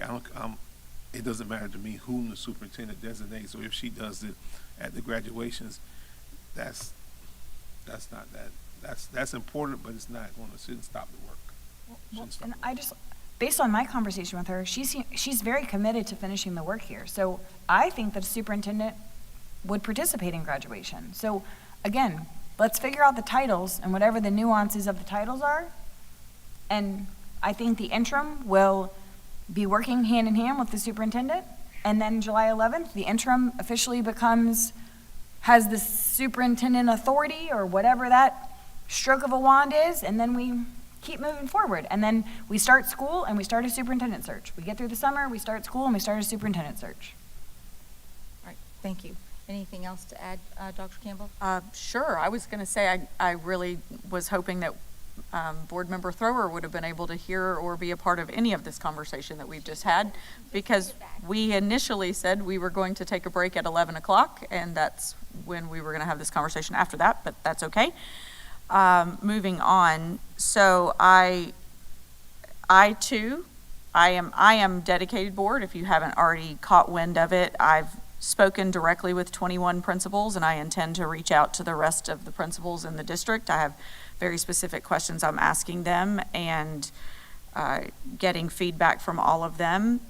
The primary concern that I've heard, or that has been a misnomer, is that Dr. Gullett is just coasting through the next 3 months. And that is something I have tried to reassure everyone, that if they think that that's what's happening, then they don't know her work ethic or her integrity or what she intends to do to ensure this district is set up for success for her successor.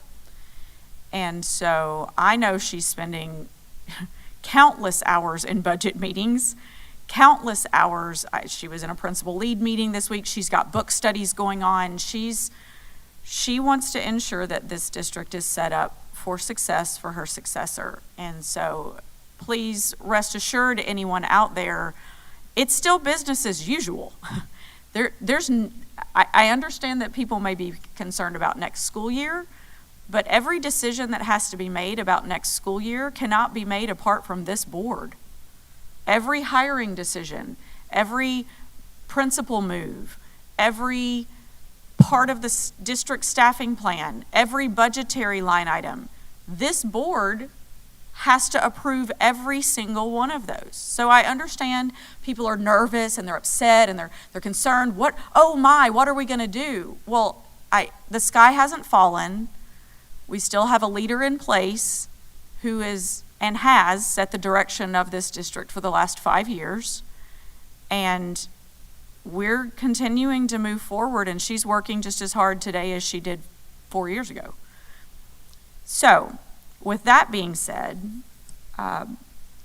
I too have spoken with her, so I don't want to make it sound like the board hasn't spoken with Dr. Gullett, and certainly she's going to be doing whatever's best for this district. And if that means that this board comes to consensus today, that this is the timeline we're using, and this is the process that we're using, I'm grateful we didn't have 3 names uttered out of a board member's mouth last week. I think that would have really upended this whole process. There are names that are floating that everybody knows, and I can assure you that whenever I present another option, I haven't had one single person that hasn't been ecstatic about it, and that's not somebody's name that everybody's been hearing. So I've had very emotional responses from principals in a very positive way. So my hope is that we, by going through this process of requesting candidates, essentially submit a public record saying that they want this position for an interim, that we haven't designated how long that will be. My hope is that we do get all the people that really can do the job in the interim phase.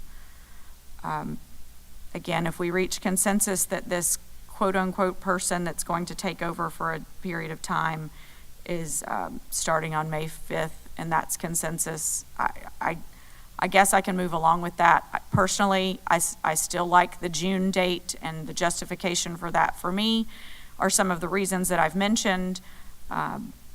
If it is an internal candidate, they're already a part of all these things that we've been talking about anyway. They're already a part of these hours-long budget meetings where hard work is being done. That will impact the staffing plan. That will impact the 5-year plan, work plan, facilities.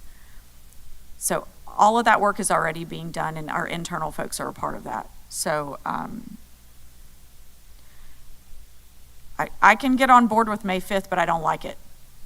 That's because consensus means all. Consensus doesn't mean majority. Consensus means all.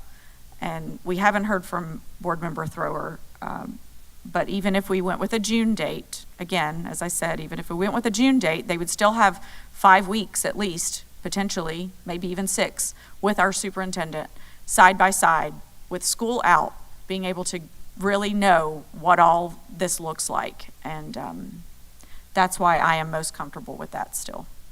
Madam Chair. Thank you, Dr. Campbell.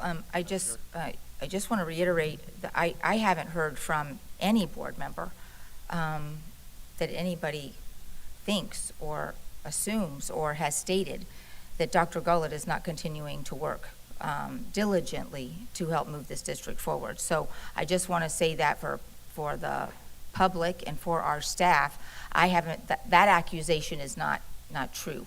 I think every single board member up here knows. I mean, she's been in meetings with Teresa till 6 or 7 o'clock every night this week. So nobody is doubting the dedication of the superintendent that we have.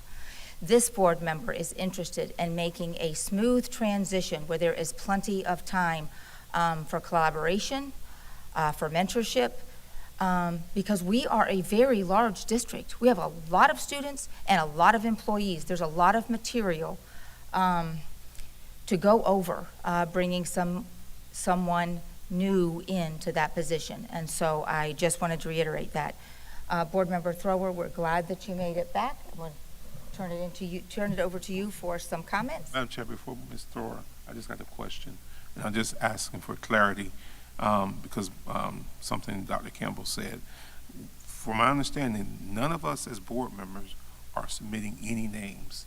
No. No. Okay, No. okay. I just You want to can make. only, I my just, I understanding. asked that because it almost came up last week, and then I want to make sure that we keep this process as clean and transparent as possible. I don't think we ought to interfere. If a person wants to apply, put their name, submit their name, they have every right to, but not with us bringing forth any names across this dais, because it taints this process.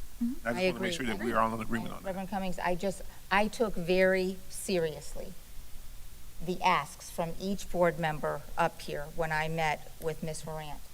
And my goal was to come up with something that everyone was comfortable. It may not be exactly what you wanted, but I tried to make sure that things that were important to you were included in this process. And so, anybody who wants to apply, they have to go and apply themselves. We are not involved in the process until we receive the spreadsheet with the information that Ms. Moran is going to provide.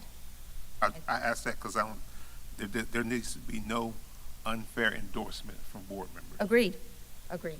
And since it's been brought up twice, if I can just, my intention of having names ready was mirroring the process that our neighboring district took to get their interim superintendent, which was their chair asked them to come with names. They all said names, they picked an interim, and that's how they moved forward. So my preparation was based on the way of work for a district that we neighbor. So I didn't say the names, and here we are. Agreed, and that, for me, that was the same case. In neighboring districts, it was a very simple process, and the board did bring forward names, and it was very clear at our last meeting that that is not what this board wanted, and so we are moving in a definite different direction. And so with that, Board Member Thrower. Thank you. And I'll rewatch the beginning of this conversation to catch myself up as much as I can. My first question is, I have this paper sitting here, and who was it submitted by? Ms. Moran. It was a collaboration between Ms. Morant and I. Okay, thank you. And if you asked us to bring names a week or so ago, I must have missed that. No, I didn't. It was discussed, and it was found that that was not what the board wanted. And what I was just stating is the research I had done, that is what other districts had done to move forward. It was clear to me, and Ms. Morant agreed that that is not what this board wanted to do, and so this process does not look like that. Okay, I just wanted to make sure I didn't miss anything, because No. I didn't remember you bringing forward No. any names, but yet names were brought forward. So We're not brought forward. Names were ready to be brought forward until that conversation was shut down. No, what I said was, I have 3 names, I will share them if the board wants, or I will not if the board doesn't. That's almost my exact quote. Names were not brought forward. Our chair did not ask us to bring any names forward, so let's get the train back on the track. Now that I understand that this form has been submitted with a collaboration from Ms. Morant and from our board chair, is that correct? That's correct. Okay. All right. So as I look down through this, one of the questions I have is May 5th. How was that date arrived? We very simply, we just calendared. We attempted to calendar how many days for publishing and what would need to happen to move on to the next event. Okay. And is Dr. Gullett's departure date still as she stated? Yes. July 11th? Yes, ma'am. Okay. So is the understanding that the interim superintendent would begin on May 5th and Dr. Gullett would remain until July 11th? Yes, ma'am. Okay. And from a financial standpoint, we'll be paying Dr. Gullett until July 11th. So I would ask the board to mull over what they think is the appropriate amount of time, and perhaps in individual meetings with Dr. Gullett to get her take. It may be contingent upon the candidate that is selected, you know, how soon they should start. Because I don't know if the rest of you noticed it, you probably did, but because we have lost so much, you know, we've lost the ESSER funds now. And so summer school, for example, is looking very different and pared down than what it was. There are a lot of strains and stressors right now that could affect our budget drastically. You know, legislature's meeting right now. You know, every penny counts. Every penny has always counted. So that's why I was inquiring as to the May 5th date. It would be my desire for this date to be flexible because it says anticipated. And I think to me that needs to be dependent on the interim that is selected and the collaboration there, or how long that person is going to need to get up to speed, those types of things. The rest of the timeline at a quick glance seems appropriate. I think the sooner we get started on the process, the more comfortable people will feel. The rest of you probably did get Mr. Avery, our union person's email and the survey that he conducted with members. And something that we have to continue to work really hard as a board to lead and get past is the statement of our district still has a retaliation image issue against those that speak up or against the chosen path. I can't think of anything more detrimental to this district to continue to stay mired in that, or maybe I'll say mayored in that. It really sets the work and the trust back. So for anyone that's listening in, please know that at least from this seat, and I would like to say all of our seats, that our intention is to be searching for someone that is going to complete leading us out of the morass that we found ourselves in years ago now. And I can't wait for that day to happen. But that's going to take everybody's self-reflection that's still working for us. And get your eye on the ball. You know, we've got a lot of opportunity here to take a next step and build on the foundation that's been created. Those are my opening thoughts. I just want to take a minute to go over the beginning conversation, because I don't think you were able to hear it.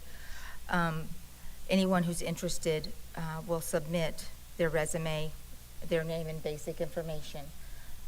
But the board also wanted the minimum requirements for the superintendent's job to be part of that screening. So Ms. Morant will do the screening for that part, and she is the only one who will see the names that are submitted until that window closes. I keep looking at Ms. Morant to make sure I remember correctly. And then she will prepare a spreadsheet that will be available to us and the public at the same time. And so I wanted you to make sure that was okay with you.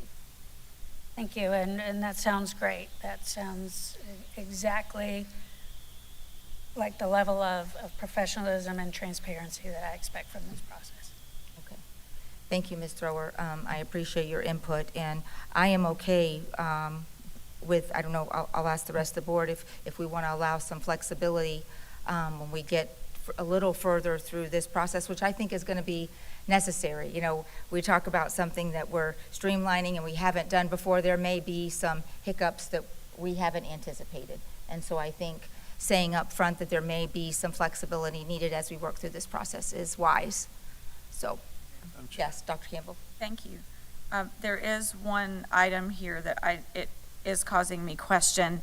It says the board requesting a date during the week of April 28th to vote on the interim superintendent's contract. This board has not discussed benefit for an interim superintendent, what that looks like. Will it be a stipend if it's an existing employee? having the word contract in here is causing me pause as well. Knowing how our contracting works, saying we're gonna get that done in a week is gonna be a pretty tough thing to accomplish. So, I have concern about that as well. Okay, I'll address that, Ms. Moran, if you don't mind. I anticipated that that was going to be challenging for us because we haven't done it before. And so always when you do something the first time, it takes a little longer than, just revamping the one you had before. And so I have been in conversation with the legal department. I've been in conversation with Ms. Boston Ellis and Ms. Morant because they're the experts in those things. Teresa knows how much we can spend. She's in constant conversation with that. And so my plan was to have a framework of a contract to bring to you and get input on. And at least we would have a starting place to begin conversation, and we wouldn't be starting from complete scratch. And so I hope, I'm speaking in very, very general terms, that would come before you to have discussion on. My only, and I was going to mention this, so it's off the back of what Board Member Thrower and Campbell have said. People don't apply for jobs unless they know what they're making. So we need to set a pay rate ahead of the job getting posted, in my opinion. Ms. Boston Ellis, and you can just nod your head. I think you're close to landing on an amount. Is that correct? Yes. Okay, so we're close, Board. But if we're publishing it tomorrow, the board needs to have the discussion today. Correct. That's a very good point. Do you feel comfortable, Ms. Boston Ellis, sharing that with us at this time? I apologize. I did not give you a heads up on that because I didn't anticipate the conversation going this far. Madam Chair, before Ms. Boston Ellis speaks, question. So if this person,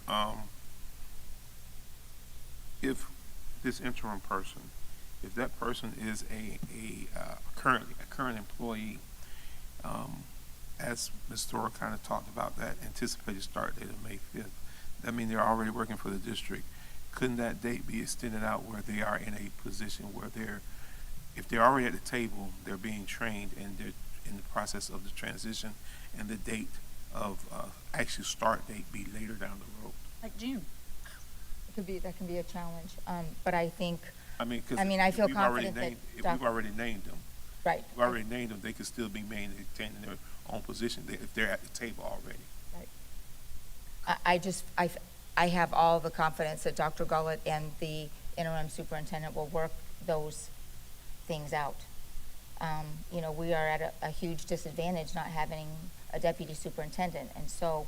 And we need the interim to be able to appoint a deputy. Dr. Gullett has made it clear she's not going to hire a deputy.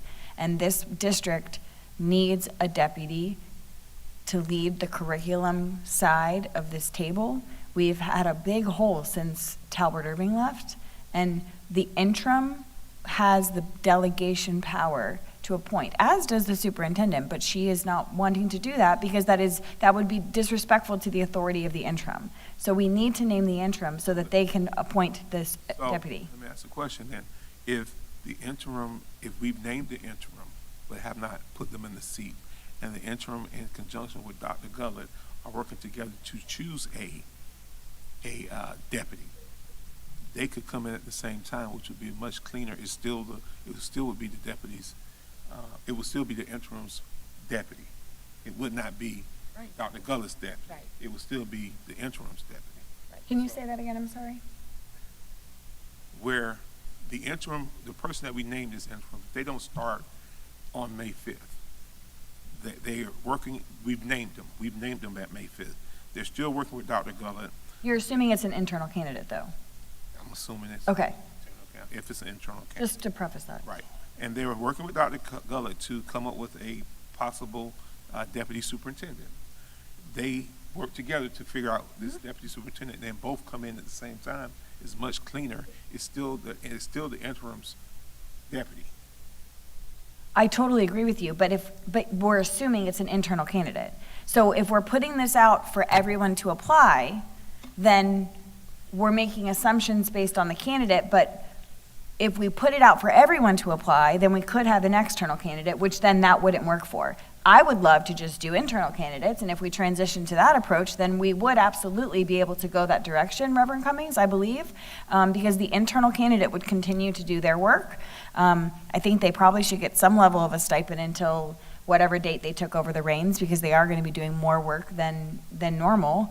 But I'm in complete alignment with Reverend Cummings on that thought pattern if it's an internal candidate. Because we would know on April 17th, for what I'm looking at this timeline. Yes. We would know by April 17th, which will help us to be more fiscally responsible, because we would not have to actually put that person into this contract. Like Dr. Campbell just said, I kind of have an issue with that too. They would not have to go on till June 1. And they could already be doing the work, and we get both at the same time.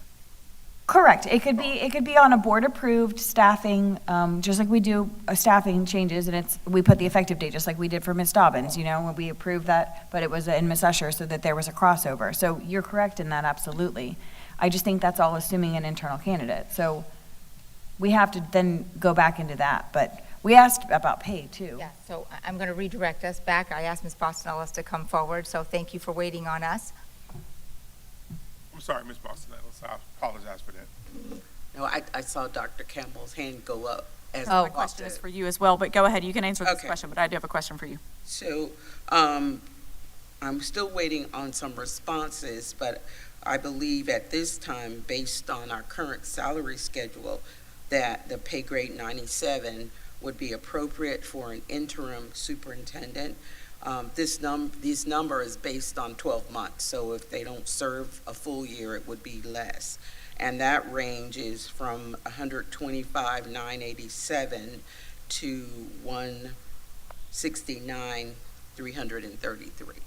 So that, I'm just waiting on some other school districts to provide an estimate. Okay. But that would be most appropriate. Right. Whether or not it's an internal or an external candidate. Okay. And that would be annually, and we Yes. don't anticipate that it will take us a year to hire a superintendent, right? Right. Okay. All right, thank you. So my question also is for you, Ms. Boston-Ellis, and I don't want to put you on the spot, and so if it's like, no, don't tell us now, because I'm hearing conversations that have been had with Dr. Gullett saying she's not interested in hiring a deputy right now. I completely respect that. If those are her words, absolutely. Would you be able to speak to potentially, we can't afford it? No, I've already asked that. I mean, because if we were to hire a deputy right now, in addition to an interim superintendent right now, and we have 3 people essentially making a pretty close salary range, that's a pretty costly endeavor. And I know we're already going to have to hire a search firm for this superintendent search and negotiate a new contract. And so I know that you're working on what we can afford, and I kind of jokingly held my hand up because we can't. So, I mean, I know that those budget meetings are lasting a really long time because we have some hard decisions to make, board. I mean, there's the funding's dried up. Like, we have some hard decisions coming before us soon. So, will there be a recommendation for us to have a deputy superintendent? I mean, it's strictly up to you. Sure. As a board, and I know I don't need to tell you that because you know that it's under your purview, but you may recall that we had a deputy superintendent who left, I believe, 8 months ago, and the original salary was budgeted for a full year. I don't know what a search committee, the cost of that would be, but again, these are uses that we could use fund balance for, because remember, fund balance is a one-time thing, not recurring costs. But it's really what you think is best for the district, and we'll make an appropriate adjustment to our funding, just like you stated. 25-26 is going to look not so good to you when we bring it to you. So I probably didn't answer your question. But You did. You're sharing with us that there's some flexibility, but there's also a cost. Yes. Yes. Okay. All right. So, Ms. Boston-Ellis, I'm sorry. Ms. Boston-Ellis, you did say that. So for the last 8 months, we haven't paid for a deputy. Correct. I believe it was 8 I think September or something like, around August, September. Also, like, obviously, Dr. Hembrook's position was paid, budgeted Correct. throughout the year. We haven't filled that one. So, So that's we have some flexibility, yes. Yes. Thank you, Ms. Boston Ellis. All right, board, I just need to know if you're comfortable in moving forward with what we have in front of us. The only change that I'm aware of is that we're going to add that there's some flexibility in this when we move through the process, and that also it will be a basic contract that comes to you so we can have further discussion. can we just confirm, though, the pay rate and then using the JD? Because those, I mean, I do think Ms. Morant can speak to it, but I know we confirmed using the JD, and I actually just wrote a note that I wanted to confirm that we will include a salary range on the posting as well, and then we'll just move forward when Ms. Boston Ellis confirms that. But right now, we're anticipating it will be that pay range 97 that she just shared. Madam Chair. I agree. My suggestion is, this is Cummings, that we do use the JD that's current, but that we use the base of that salary range, the lowest. So that's a contracted appointment for the superintendent, so there is no base. So you you're saying we set it negotiate that, yeah. Whatever that lower end was, that, Or the, 97? yes, so I because would, it's a range, right? yeah, so there, what was the bottom again? 125 was the lower. So there are some people who are already over the 125. If they're Range? over it, are you saying that? So we may have an internal candidate in top senior executive level that is already over that, so then. Correct. That's why I think we have to. Yes, so my suggestion would be that you put the range and you just say it's commensurate with experience and education. And a lot of higher positions outside of the district, that's how it is. It doesn't have a range at all. It just says that salary is negotiable based, on experience and education. But I understand having a range on there. So I would not pigeonhole ourselves and say it would be that bottom tier, because some people wouldn't apply. We have some directors that make more than that, yeah. Thank you, Ms. Morant. My pleasure. All right. Board members, I'm going to go down the line. Dr. James? I'm in support of the plan we've discussed today. Thank you. Reverend Cummings? Board Member Thrower? Yes. Dr. Campbell? I can move forward, but I still think, as Reverend Cummings was saying, a June start date is still more appropriate. I believe that's similar to what he was saying.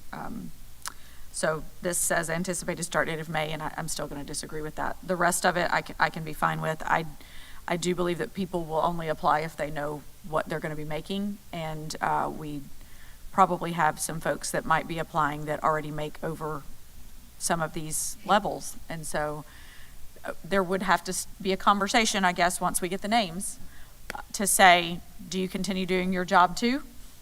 Because if we have the trickle up, then what's that look like? And there's just a lot that we'll have to figure out on this, and so it feels like we're really rushing into it. And if we're posting this tomorrow, that's really fast. And I think there's a lot that this board hasn't discussed and ironed out. So hopefully we'll be able to, in our next work session, be able to hash some of it out and have a lot more information at that point. But June 1st would be my anticipated start date. Are we having, because I asked it, Dr. Campbell mentioned it as well, thank you, and Board Member Thrower, that we are we saying that we're going to have some flexibility with this May 5th date? Yeah. Okay, Yes, okay. I've stated. Because I think what you've said is like internal candidate is flexible this way, but if we wind up landing on an external candidate, then it's going to have to look different because the internal person is doing the work already within the district. So it's just, it looks different. So if we're putting it out to the public, then I think we're going to have to get through the first phase of this and then navigate as a board. I agree. I think once we start the process, then there'll be quite a bit more work to do. And we're putting Yes, that it's an anticipated date. If we're more comfortable, we can say anticipated date is May through June. That's great. 2025, but I think it's important, especially, it seems like a lot of our conversations about internal candidates, but we want to open it to external. It's important for them to know what, when we're expecting them to come or when we're expecting the work to get done, because someone in California may not apply if they know we are looking for someone to start May, June, July versus starting in August. So I think having some type of target date is important. So I think maybe kind of meeting it in the middle, saying anticipated start date is between May and June of 2025. And like we said, it's dependent on the candidate. Yeah, May 1st to June 1st or whatever. I mean, I think that's and honestly, May 1st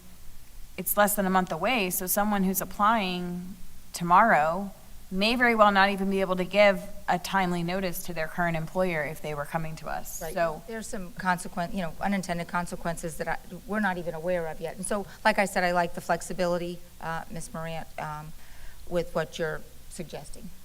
All right, Board Member Thrower? Yes, I agree, and then to apply that to the salary range, the language that would share the numbers, but then also a statement commensurate with experience along those lines. Okay. All right. Thank you, Board, very much. one thing, Chair, are we supposed to schedule this board meeting that you wanted to schedule or no? Well, I just wanted to give Ms. Morant a go-ahead, that we are in agreement. Board, I don't know. I feel like maybe we need to get through a step or two before we schedule a meeting. What is your?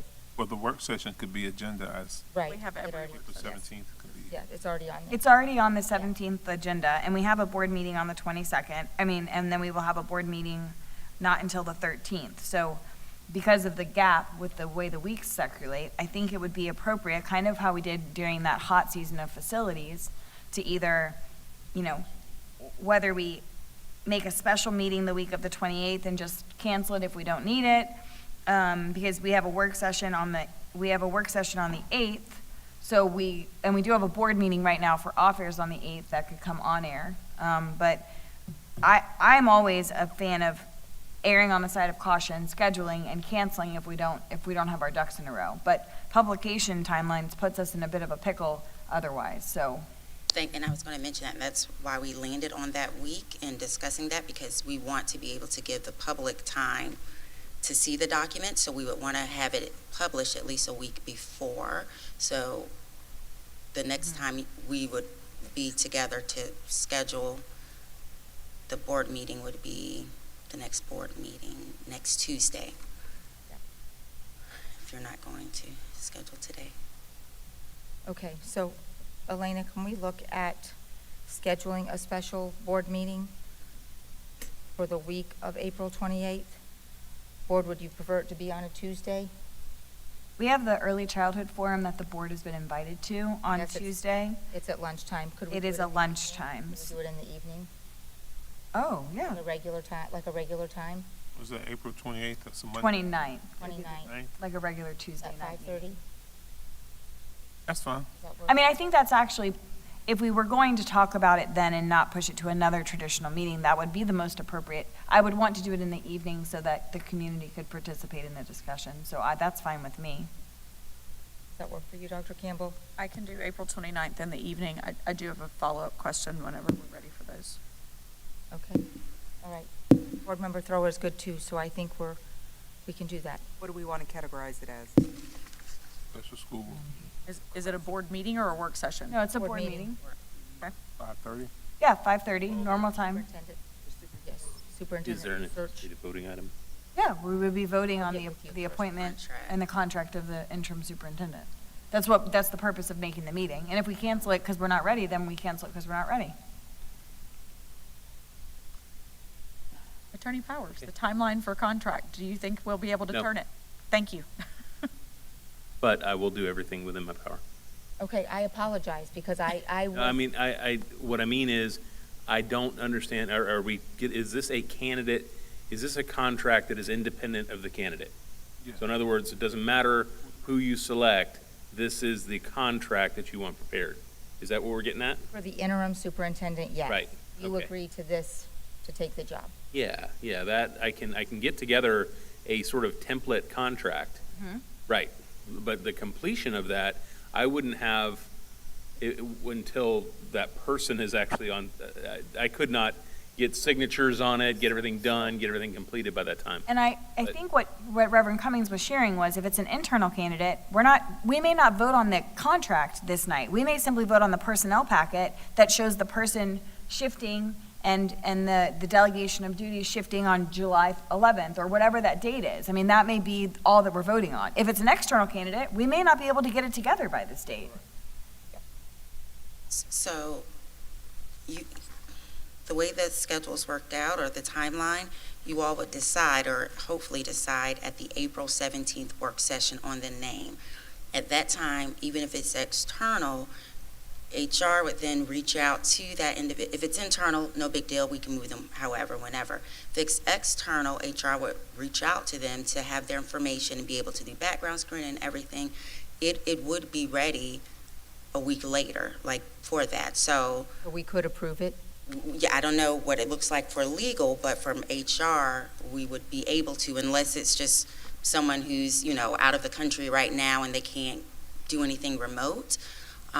So unless it's some extreme circumstance. Yeah, an employment contract that is a standard sort of administrator type contract, it's not going to be too hard to come up with a template for. That's what we're looking for. And then, now, the issue that I would have is the execution, everything that's needed for that last steps to execution. Sometimes that requires that you then submit it to the candidate. The candidate says, well, actually, I want to negotiate this portion of the contract.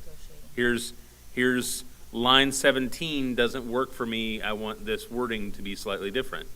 If it's a boilerplate contract where we say, sorry, take it or leave it, that's fine, but that's going to be, That's what the chair just said. That's what she just said. I know. Okay, I'm just going to say, I have visited with so many of our staff members about how to do this and do it correctly, and so I'm sorry that I said that out loud, but every single executive that I've talked to said, we are not negotiating.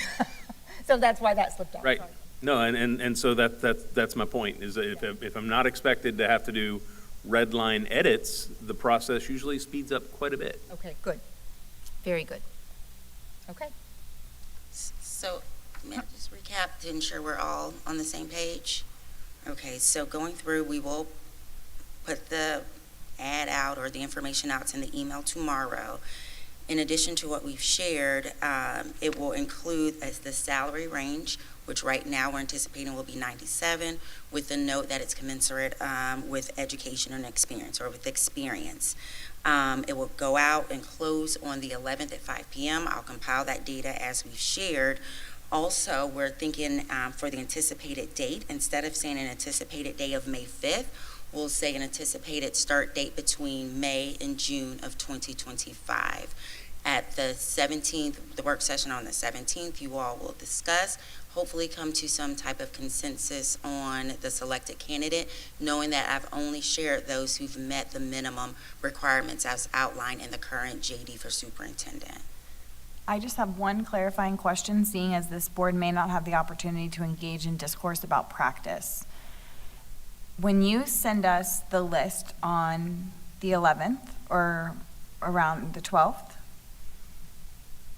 if an internal candidate has applied, are we corresponding with them on their work email or their personal email, and are they doing it on the clock or off the clock? I think it would be okay to do on the clock, and the reason I'm saying, when we hire and promote folks internally, they do their interviews and everything, they do it on the clock. I just want that to be During the clear and day. the expectation clear for all board members, because I certainly wouldn't want an internal candidate to take time away from their other duties to meet with potentially 5 board members for one-on-one interviews, and then they not get chosen, and it be a poor practice that they took that time then to meet with us. So I would love that to just be very clear. Maybe when you email us the list on the 12th, you could include the best practice for scheduling interviews, just so it's very black and white. You can use their work email, you can use their work cell, or is it their personal cell, on clock, off clock. I just would like that to be very clear so that there's no confusion about the appropriate practice. Is that? I really, so I've shared what we're doing now. But it sounds like you want me to send something. I just want the I'll send guidance to whatever be you clear. want. Okay. And when you send the list on the 12th, I just want all 5 board members to have clear direction, because we don't generally interview. So like you guys do interviews all the time. You know what your practice is, you know how you navigate that, but we do not. And so I want us all to have the same set of rules so that we're all following the set procedures. I just don't want any of us to get in trouble because we did something we weren't supposed to do, unintentionally. Time we weren't supposed to do it. So go ahead. Sorry, Dr. I was King. about to lead the meeting. Go ahead. So April 11th is the Friday, so we need to make sure that we clarify that. April 12th is actually a Saturday. Okay, thank you. So April 11th is the date on Friday, and so I just want to ensure that we are, It will actually be then Thursday, April 10th. Yeah. okay, that's where I was going. So are we only giving us essentially 4 working days to be able, actually 3 working days to be able to have these kinds of conversations? That again, I just continue to feel this is so rushed, and I know the concern in the district that we need to get somebody named, but getting somebody named in essentially 2 weeks from now is, that's a very, very fast timeline, especially if we know that they might not start until June. I mean, I want us to do this right, and I want it, my follow-up question that I was going to ask, Chair, is when will this document be uploaded for the community to see? Because I know we continue to question and want to make sure that the community and everybody has the ability to see things, but yet this was sprung on the board today. And I know that you guys have been working on it, and that's fine, but everything we've been referencing today, no one has seen. And I don't even think the audience members have it. So, I mean, we have people in the audience from our community here. They may not be able to even reference the timeline that we're looking at on printed paper because we don't have it uploaded in board docs. So my request, Chair, is that anything we have moving forward, that we ensure that we give ourselves at least a week of uploaded information that the board can look at in advance of coming here to have very important conversations. I knew we were having a conversation about superintendent search procedures because that's how we left it. Superintendent search procedures to me says we're going to talk about a proposed timeline for when we need to have that selection firm chosen, which needs to be in June. If we use so again, we're having a big conversation about interim, and I'm grateful we've had it and we're moving forward, but this is not at all what our agenda item said, and I as a board member did not have any notice that this was going to be the focus of agenda item 11.1. Because 11.1, we should have had Rick Collins in here talking to us about how we need to set up a search procedure RFP, what that looks like. So I'm sure that's coming in our next work session, at least I'm hoping so. But not having any information as a board member, I continue to feel this is rushed. Even the dates are wrong, as I just indicated. I'm sorry, I know that's just a clerical error. But so the intention, again, this will be the final question I ask. The intention is that the board will receive this information and then need to vet the candidates in 3 working days. So do we want to go ahead and use the term flexibility? Would you like to adjust that? I mean, it is a very standard HR practice. It's posted for 5 days. I mean, well, Ms. Brandt, will you share, please? And that is what we went by. We tried to use what is standard and what we use throughout the district. So yes, Ms. Morant, please explain. So, and I will back up and share, and so I apologize if I misunderstood the work session that you all held on March 24th, because I wasn't here live, but I watched it live, and I thought I remembered that you all left because Attorney Powers shared that, we're going into the interim superintendent, that Chair Conrad would reach out to me, and then we move the process, and we would bring this to this work session. So again, I will own that and apologize if I misheard what was said during that March 24th work session. But to the practice, we do. We post positions. Generally, most are posted for 5 days. Some are posted until filled. So as Chair Conrad shared earlier, this hopefully was a mix or a compromise, that we also have the transparency and folks are able to, there's not one board member that's saying, I want this one, I want that one. Everyone applies the same, they have the information, but then also being able to set that next individual up for success. This is new for, doing this interim process. Like we said, same thing with the deputy and superintendent. So having flexibility and being able to compromise is important. So I apologize that the date is a Friday and Saturday. Maybe I was thinking because I work almost every weekend. So if you want that extra day, I don't mind. I work most Saturdays, and I can do that and have that to you if that's what you all need. Again, I'm here to serve at the pleasure of the board, as long as I have the clear direction. But I don't know that this is outside of any boundaries or concerns, and didn't realize you all were doing full blown out interviews with each of the candidates. I was imagining those would be conversations and you're vetting, speaking with them to fill the interim role, but that looks different for each individual board member. But when someone has 5 bosses and we're doing it this way versus, parading each of these individuals up in this public setting, it will, be 5 different conversations. And thank you, Ms. Morant, for that clarification.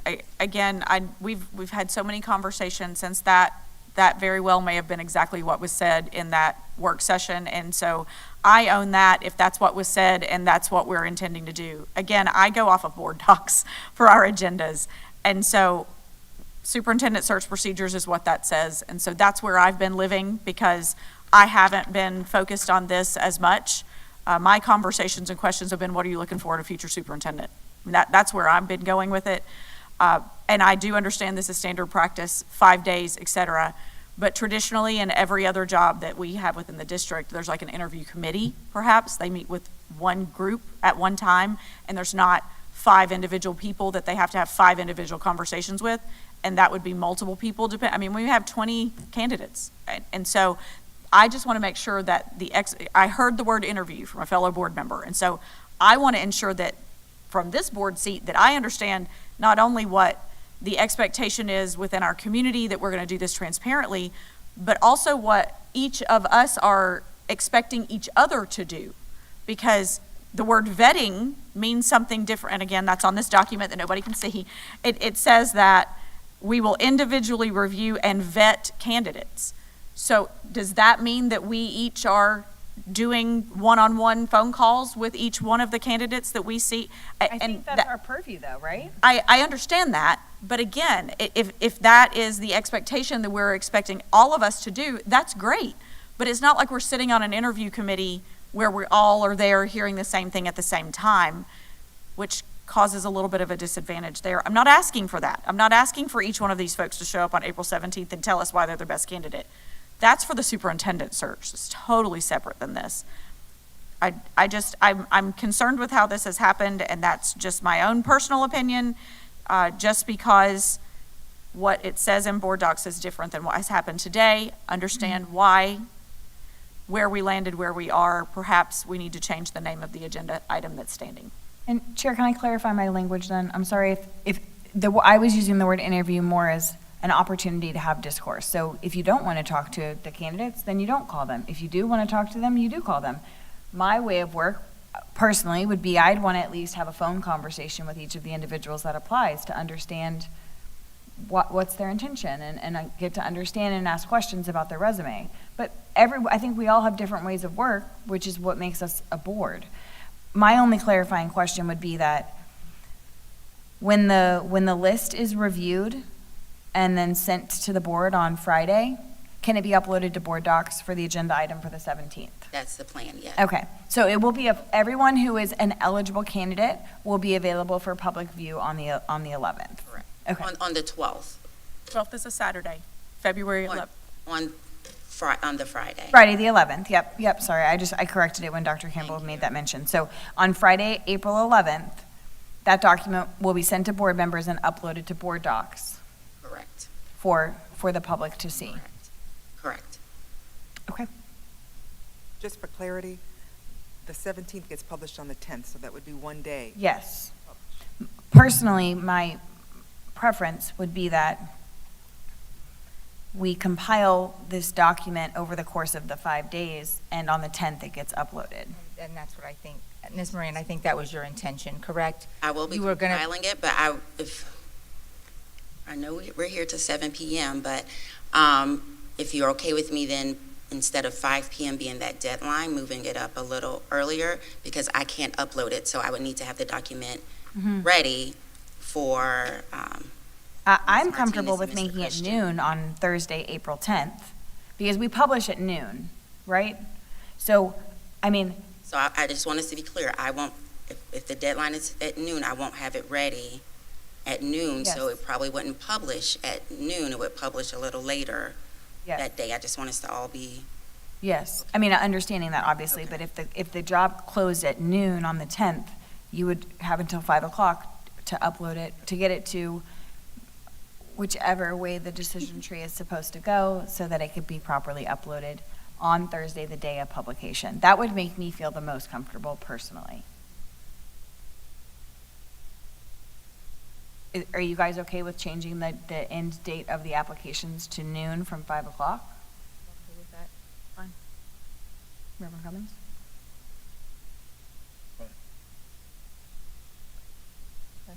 Okay. It's a short window It is. for what we're asking for. You know, I mean, this isn't a typical position, at least not for us. It's not, and I did ask that question, Board Member Thrower, and the answer that was shared with me is most people in this position have a resume ready to go. If they are at the level where they're ready to take next steps into an interim superintendent, or a deputy superintendent, they keep a resume on go, ready to go. So that was really, because in my mind, I was thinking, gosh, if I had to put something together right now, it would take me a while. But I think that most people that will apply will have everything prepared or close to. and what's being prepared is just the resume, because some of the conversation we talked about, when the reason we're doing the Google Doc is so they're not completing the full application and, you know, everything that Skyward requires. And the only way we can do that is outside of Skyward to help simplify that process. Thank you, that's helpful information. Thank you. Okay, Ms. Moran, are you feeling? I am, but I just want us to leave it on the same page. So the only thing we've really changed, we know the minimum requirements will be the board-approved superintendent JD, and that's all that will be shared. The deadline will be Thursday, April 10th at noon. That information, again, we will compile as we go along, but as those last ones come in, we'll compile it, get it ready to send to Mr. Christian to upload for that 17th work session. And then at the 17th work session is where you all will decide, or hopefully decide. We're going to also be adding that salary range. That is 97 right now. It may change between now and today, but that's where we're thinking it's going to land. And the anticipated board meeting date is April 29th at 5:30. And the anticipated start date is between May and June 2025. So I think I've captured everything that's different than what's listed here. So the decision will be made as, on what date? Because we've got, if the work session is the 17th, we're doing it as a special school board meeting on that day? The decision won't be made, from my understanding, at the work session. That's when the board will be together to discuss, because they'll have the information the week prior. The 17th is a work session. Mm-hmm. Right, so we do have that morning a special school board meeting. But But, we wouldn't have been able to discuss it publicly. right, and so my question then is exactly that. When is the meeting at which there will be a public discussion and vote? So the public For this discussion position. will take place at the work session, and hopefully the board will come to consensus on a candidate, and then the voting the official voting, employment voting would take place at the April 29th special board meeting, And as there- is laid out now. And there will be no public interview of the person, just individual. For the interim, no. That's as far as proposed. You all decide what you want to do, but that's not included in the proposal for the interim position. Of course, we know the superintendent Right, that's a position will be totally different. conversation. But for interim, All right, Board Member Thrower, did you have something to add? Just to ensure that when it is put on a regular school board agenda, that it is put on as a discussion item. So that whatever discussion we had at the work session and consensus that we come to, but that actual item will be placed as a discussion item. Great. And if I'm not mistaken, what we've landed on, it will be a board meeting by itself, so it'll be the only item on the agenda. Okay. All right. Is everyone comfortable? Okay. Thank you, Ms. Morant. I And appreciate you. I'll re-summarize, make the edits to the date, and I'll email this to Ms. Martinez to be able to upload. Okay. Thank you so All right, very much. Thank you. Thank you.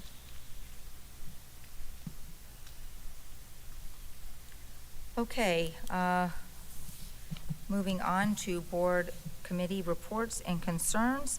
The next school board meeting is scheduled for April 8th, 2025 at 5:30 p.m. Board, I have prior commitment that evening, so Vice Chair Cummings will be chairing that meeting. When I took over as chair that evening, I handed Elena a Post-it note with 2 dates on it back in November. And next Tuesday, I already had a scheduled commitment in the community, so I won't be here, but Reverend Cummings will be here to lead you. There's a special school board meeting scheduled for April 17th, 2025 at 7 a.m. There's an administrative briefing and work session scheduled for April 17th, 2025 at 9 a.m. The next school board meeting is scheduled for April 22nd, 2025 at 5:30 p.m. And with that, we'll move into board comments. Ms. Martinez. Yes, board members, for your summer conference, I did send you an email. Currently, there still is no openings at the hotel at the Grand Hyatt. I continue to click on the link. There's no availability. I have not scheduled anyone at the overflow because it causes too much to do the overflow and then go back to the Hyatt.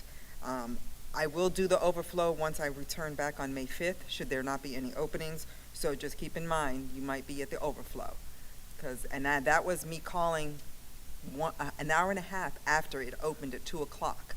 So, and I sent an email to FSBA, but I didn't get any response as to why in an hour and a half it's already booked. Should you decide not for any reason to go to the summer conference, the cancellation is May 28th for the registration, which has already been paid. So if for any reason you think you're not going to be able to attend, please let me know prior to May 28th so that can be canceled and be refunded. That's all I have. Okay, thank you, Ms. Martinez. Attorney Powers? I have nothing further today. Thank you. All right, thank you. Dr. James?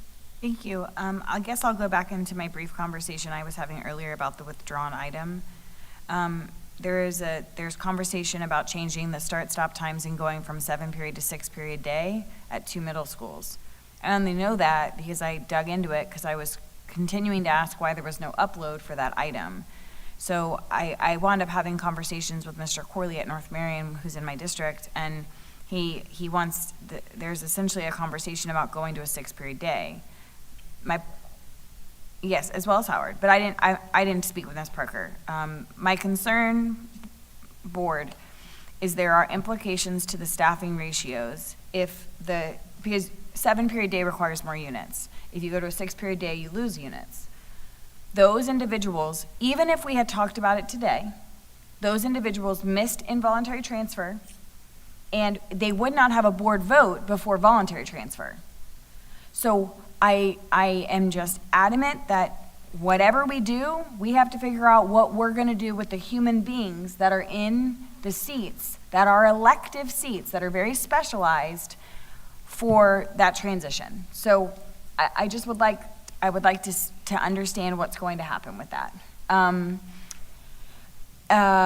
I was at all of the community meetings at North Marion Middle and North Marion High for the North End Elementary conversation to start. I look forward to seeing more scheduled at the elementary schools and having further conversation with the community. One of the committees that I sit on is the Fort King Heritage Foundation. I do think, so prior to me taking the seat, Ms. Devick was in that role as a community liaison. This last meeting that the Fort King Heritage Foundation had, I did not attend because they were talking about capital improvements and capital funding, and it was just not related. There was no opportunity for the school system to add value. In most meetings, The only value I add is to say that everything's going great in the schools. And then I kind of say, you know, I was able to reinitiate field trips back to the fort and kind of get that started. So I can certainly continue to go, but I do think that seat specifically is more of a staff community relations seat than it is a board member seat. All I am doing is connecting the school system with the fort to schedule field trips.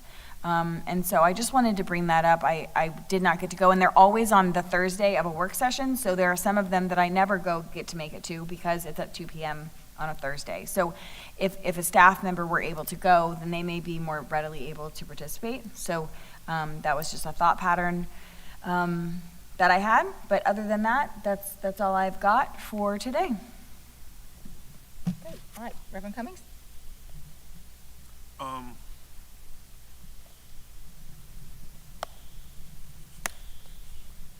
Thank you, Chair. Elena, thank you for reminding us about the summer conference. This was not on you at all because I too was in communication with FSBA and the hotel. I don't know if you guys know it, but as soon as registration opened for the summer conference, it's like everybody was already in line or in check or in queue, and it filled immediately. So we may have to make some adjustments for that summer conference. I met with the Code of Student Conduct Committee yesterday. So there's going to be I'll bring a report in the next couple of weeks on where we are with the Code of Student Conduct. There's a lot of different things, moving pieces, especially when we talk about what happens here at MTI when a kid is already here and then they get in more trouble. So a lot of conversations that we have to talk about with that. Other than that, looking forward to our meeting on Tuesday night.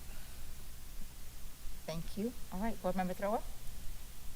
Thank you. I'll just say briefly that it was wonderful to attend the governor's press conference yesterday where he presented stipend checks to our multiple new deputies. And one of the things about this that was so meaningful to me is that the new deputy that basically gave the keynote speech on behalf of the other deputies, that was new Deputy Thomas Watson. It wasn't just a speech, it was a testimony to how he was led to go ahead and start down the path of law enforcement and just represented himself so well.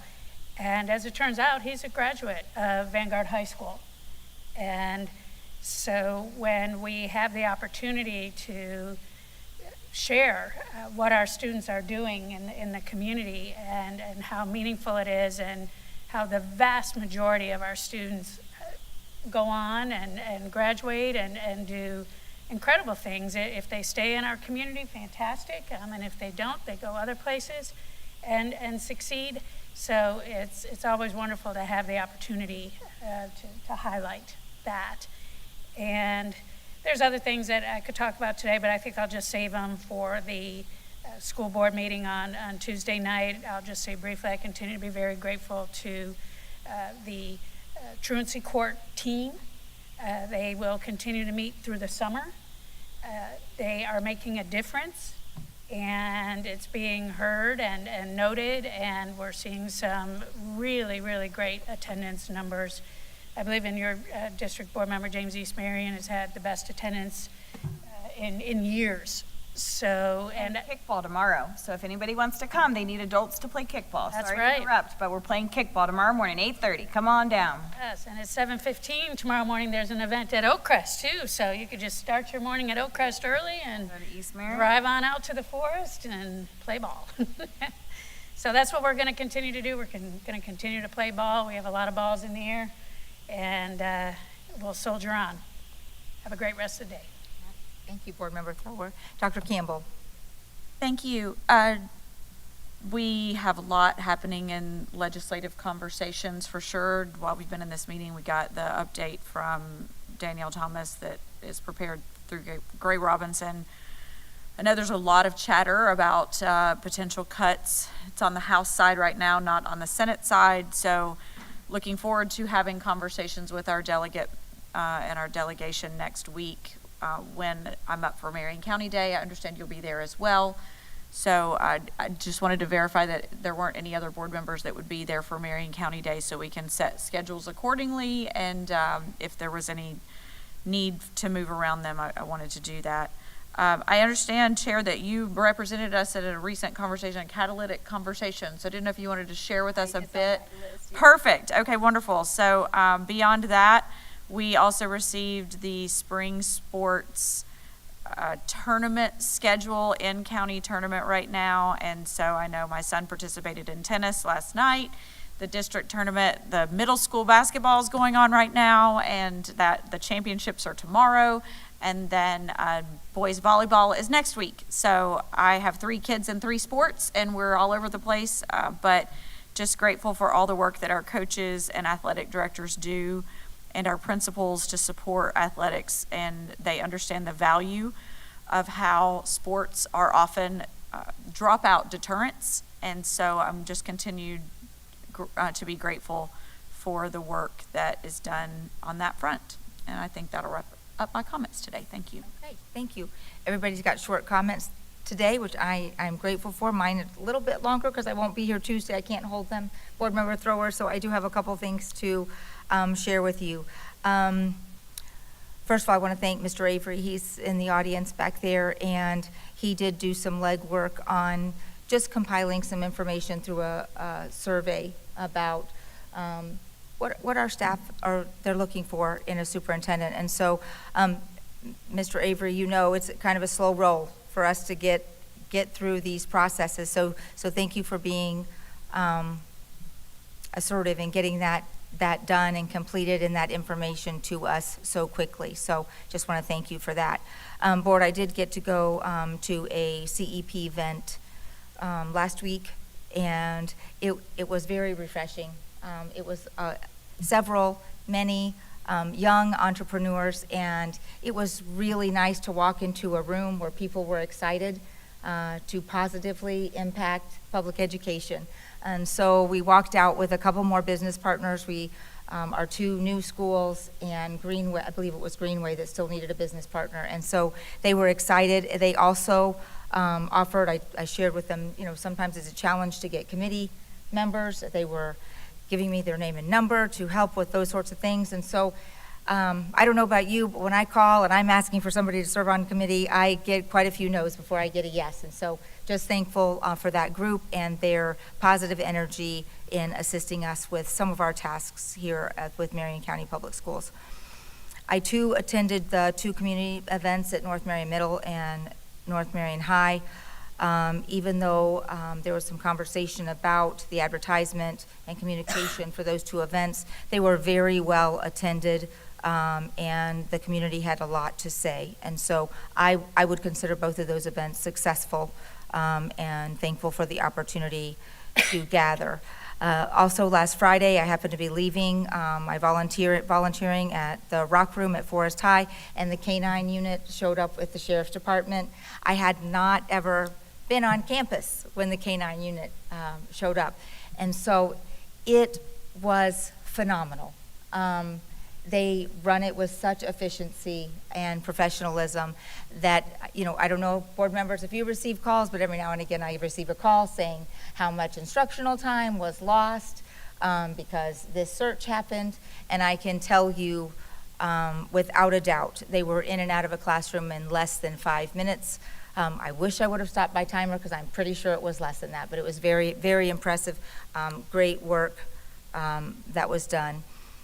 Yesterday we had the opportunity to attend the Children's Alliance meeting, and they went over internet and online safety for children. And I will just share, there were some very startling facts shared with that. And not being out of the classroom for very long, I was surprised that the average age of a child with a cell phone is now 5, which was shocking to this board member. So just, that we all have so much that we're involved in and speaking up for and advocating for.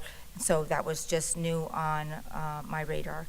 And so also I want to thank the board and thank our staff all the conversations that happened before this meeting and at this meeting for today as we try to move forward in hiring an interim superintendent. Again, this is a new task for Marion County Public Schools, and I appreciate everyone chiming in and giving their input so we can move forward in the best way possible. So that's all I have. And at this time, with no further business, we will adjourn our work session at 12:13. Thank you.